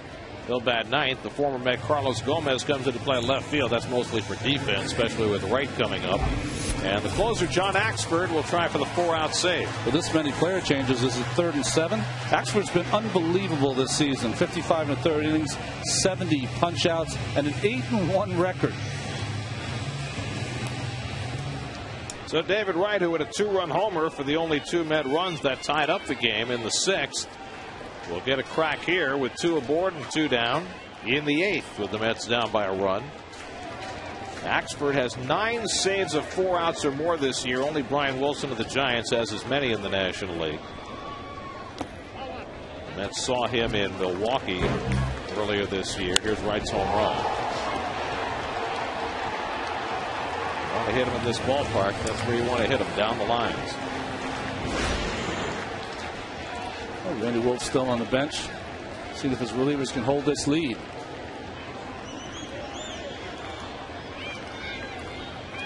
Third reliever of the inning for the Brewers. Gutierrez did well to keep that from going to the backstop. 2-0. Axford took over as the closer from Trevor Hoffman earlier this season. Hoffman was allowed to get an opportunity for his 600th career save earlier this September, but has been very lightly used since then. Now Wright has a 2-0 advantage against Axford. Swings through the fastball, 2-1. Throws hard, this young man. That's right by you, David. Axford is a guy who has come out of absolutely nowhere. Was about to be released a couple of years ago and has gone from there to being a big league closer in a very short period of time. But now he's behind on Wright, 3-1 with the left-hand hitter Ike Davis on deck.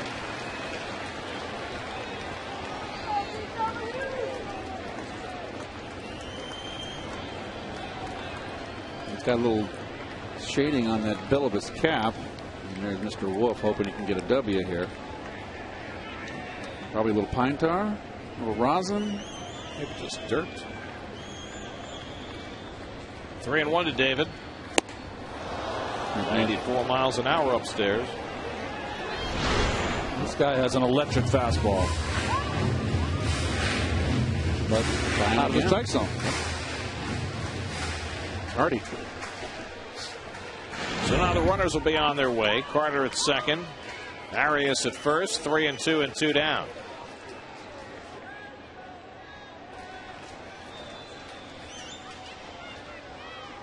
Oh. Wright is caught looking, and the inning is over.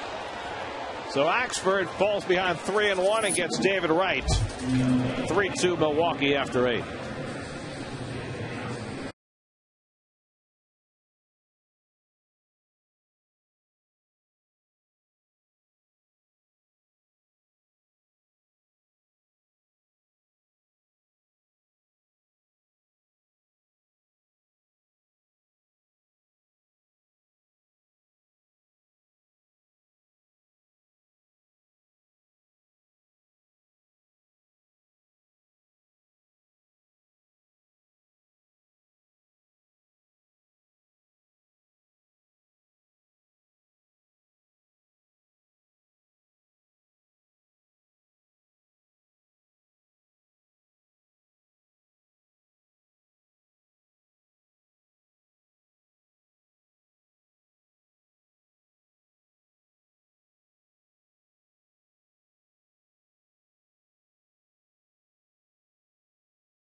Brought to you by Acela Express, where you can plug in and work or sit back and relax. Book now at Amtrak.com.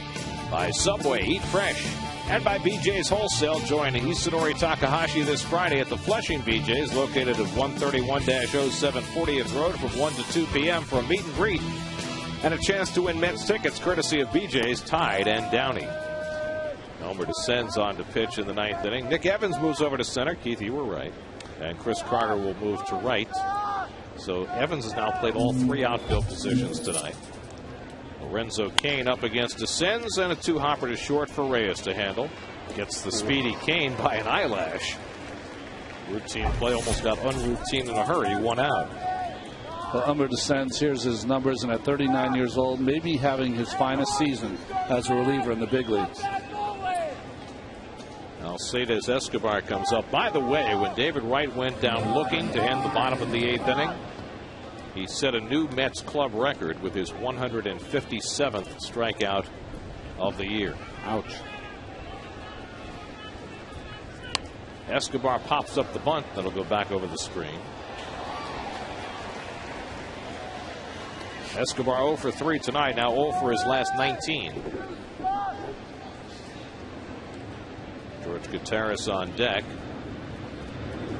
And then if anybody gets on, Craig Counsell is sitting in the number 9 spot.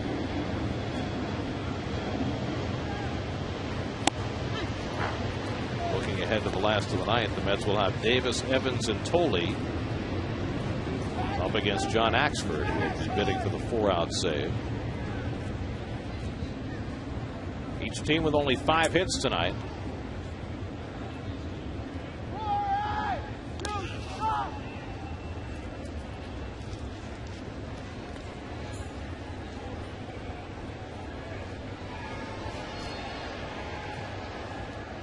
In Atlanta, they're in the 8th inning. The Braves had made it 3-1 on a 2-run homer by Eric Hinsky, but now Dan Uggla has homered in the top of the 8th. Atlanta 3, Florida 2. Braves start the night with a half-game lead in the wild card race over San Diego. Padres don't start for another half hour. They play the Cubs, and the Giants, who are 1 game ahead of San Diego in the West, play at 10:15 against Arizona. A little bit low, 2-2. Yankees on the verge of clinching a playoff berth. All they need is a win tonight. CC Sabathia on the mound. Tampa Bay won tonight behind David Price's 19th win as they beat Baltimore 5-0. So Tampa Bay will stay in first place for another day. Halladay with his shutout last night, Cy Young. I think he clinched it. Clinched it, I do too. 2-hitter last night. Out to center field. Evans with his first chance out there. And he puts it away, 2 out. Let's see what's coming up on Lincoln Mercury Postgame Live as we check in with Chris Carlin and Bobby Ojeda.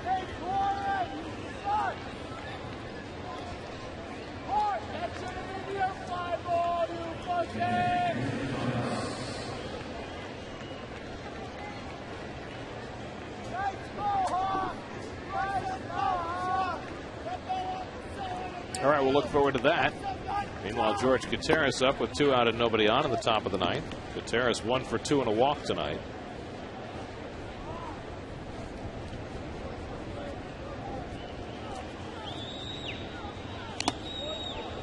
Fouls that one off Tolley. 1-1. That catch Josh in the left knee.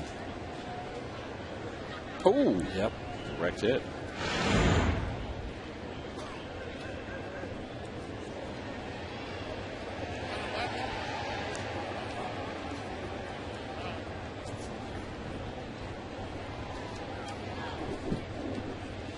Gutierrez understanding he's a catcher himself, so he hangs that outside the batter's box for a moment.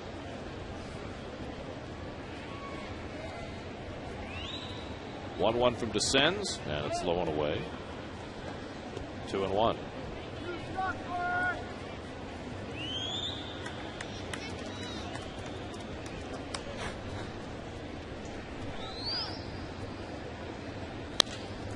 And he rolls over one. Tejada gives ground. And throws out Gutierrez. 1-2-3 inning for DeScends. Now to the bottom of the ninth. Davis, Evans, and Tolley with the Mets down a run.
Two-run homer. The only 2 runs for the Mets tonight. That came in the 6th inning. His 27th of the year. Mets are down by a run as we go to the bottom of the ninth. By the way, one of our esteemed cameramen, Matt McGann, has the night off tonight, and there's a good reason, because Matt's wife Nicole delivered their first child last night. Trevor Stone McCann was born last evening. Congratulations to Matt and Nicole. Cool name. Yeah, Trevor, we like that name. That's right. Ike Davis leads off in the last of the ninth. Ike is fouled to third, fly to left, and struck out 0 for 3. Nick Evans on deck, and then Josh Tolley against the rookie closer John Axford. In the air to right center field. Back goes Kane to the track, near the wall. It's off the fence. Davis heads for second. It's backed up by Hart, and Ike will stay at second base for the leadoff double.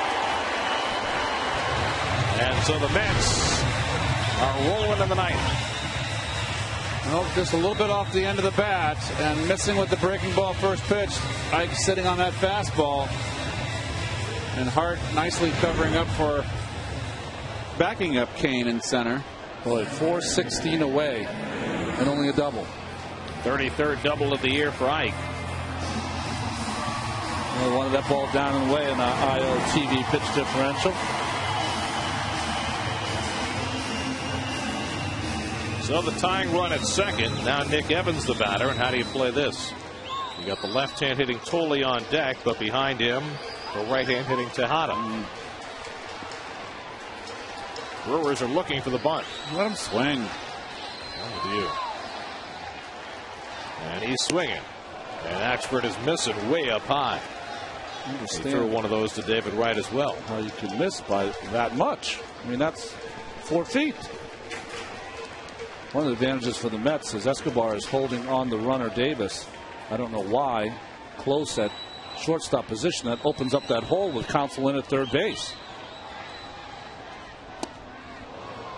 1-1 to Evans. Nick is 0 for 3 tonight. This kid throws hard, but he throws a lot of balls down the middle.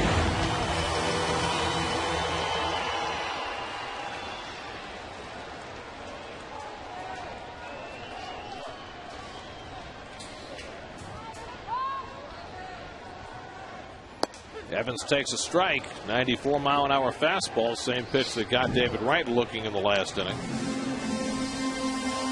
Now Axford's up in the count 1-2. I think you're going to see that overhand hook here, Keith. Stick with that cheddar. Try to go up the ladder. Nick can chase some high cheddar. Has to protect on 1-2. Good call, Ron. Fouls off the breaking ball.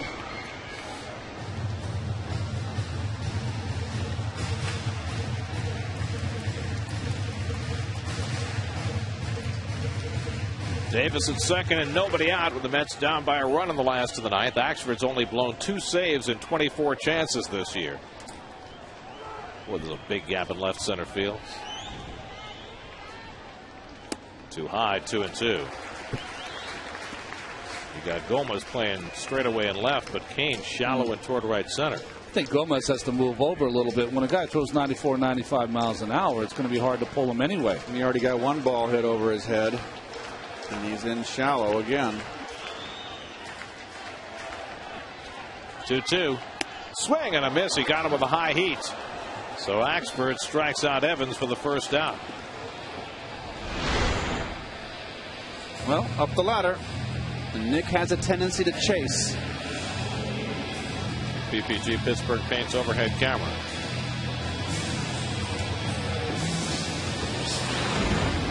So Axford has faced 3 batters, fanned 2 of them. 1 out with the tying run at second, and here's Josh Tolle, who's hit a skid here late in the year. 0 for 3 tonight, 1 for his last 18. A base hit's needed here. You got a hard thrower, and look where the shortstop is. He's got to be more. Ike's not going to steal. You've got to shade Tolle a little bit to the opposite field. Yeah, especially with the hard thrower, right, Keith? Yep, and you got the outfield is pretty much straight away. You want to take away that hole between third and short.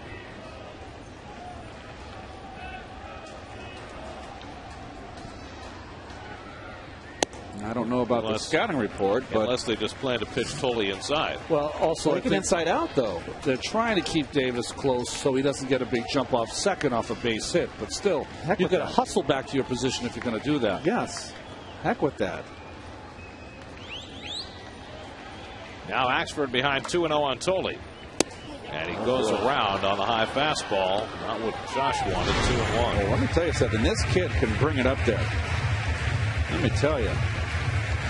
That's a live fastball. He's serves himself well to pitch up in the strike zone.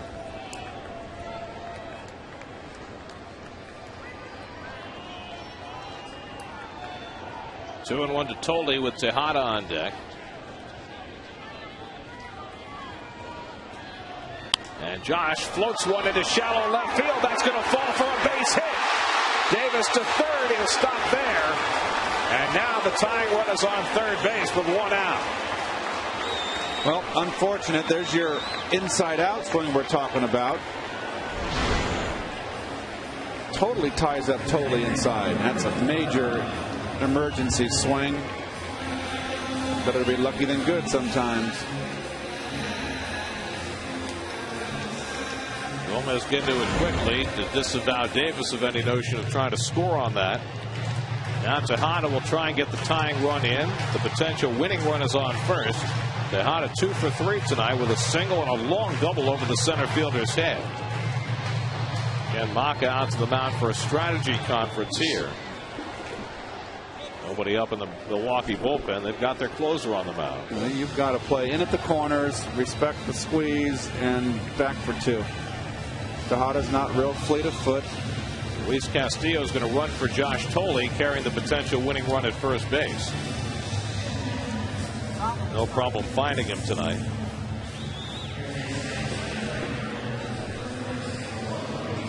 So Tolle's out of the game. Has a big smile after that emergency cut. Isn't it funny, though? We were talking about it up here. The only place he was going to hit the baseball was that left side. Right. No shot of pulling the baseball. But even with that, no one would have made that catch. Takahashi ready to pitch the 10th if there is one. Would you consider a squeeze play with Tejada? Not with this guy throwing 94 miles an hour up in the strike zone. It's an automatic pop-up. Let him swing. Yeah. These games are not important. Come on, let him swing the bat. Weeks and Escobar a little shorter than normal double play depth at second and short. And Tejada hits one out to left center. Over goes Gomez. Gomez toward the gap. He can't get it. Davis is in. Here comes Castillo around third. Chip Hill waving him home. Castillo sliding in safely, and the Mets win it.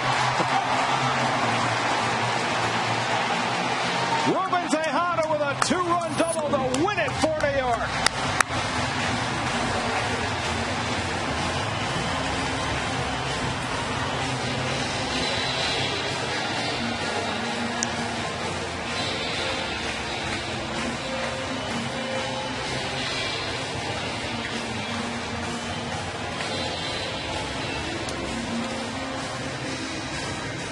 The Mets open the homestand with their 7th walk-off win of the year. Well, fastball in. He didn't waste any time.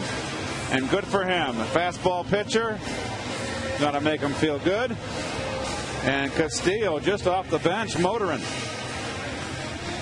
And Tejada showing some pop tonight, hitting one over the center fielder's head and this one up the gap for the game-winning double. Even more importantly, you know it's a September game. It doesn't mean a lot in the standings, but it means a lot to that young man. And to come up with a big clutch hit against a closer who's had great success this season, you got to be awfully proud of Tejada.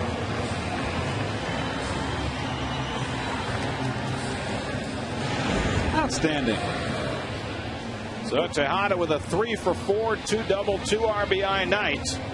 And the Mets come from behind to win it in the ninth. What'd you say, Keith? Let him swing the bat. Yeah. Well, Jerry had no intention of squeezing. Here's your Delta game summary. David Wright's 2-run homer tied up the game, and then with the Mets down a run in the bottom of the ninth, Tejada with the big hit, a 2-run double to win it for New York as Castillo, the pinch runner, comes home with the winning run. Mets win 4-3, their first win when they trailed after 8 all year. We'll be right back.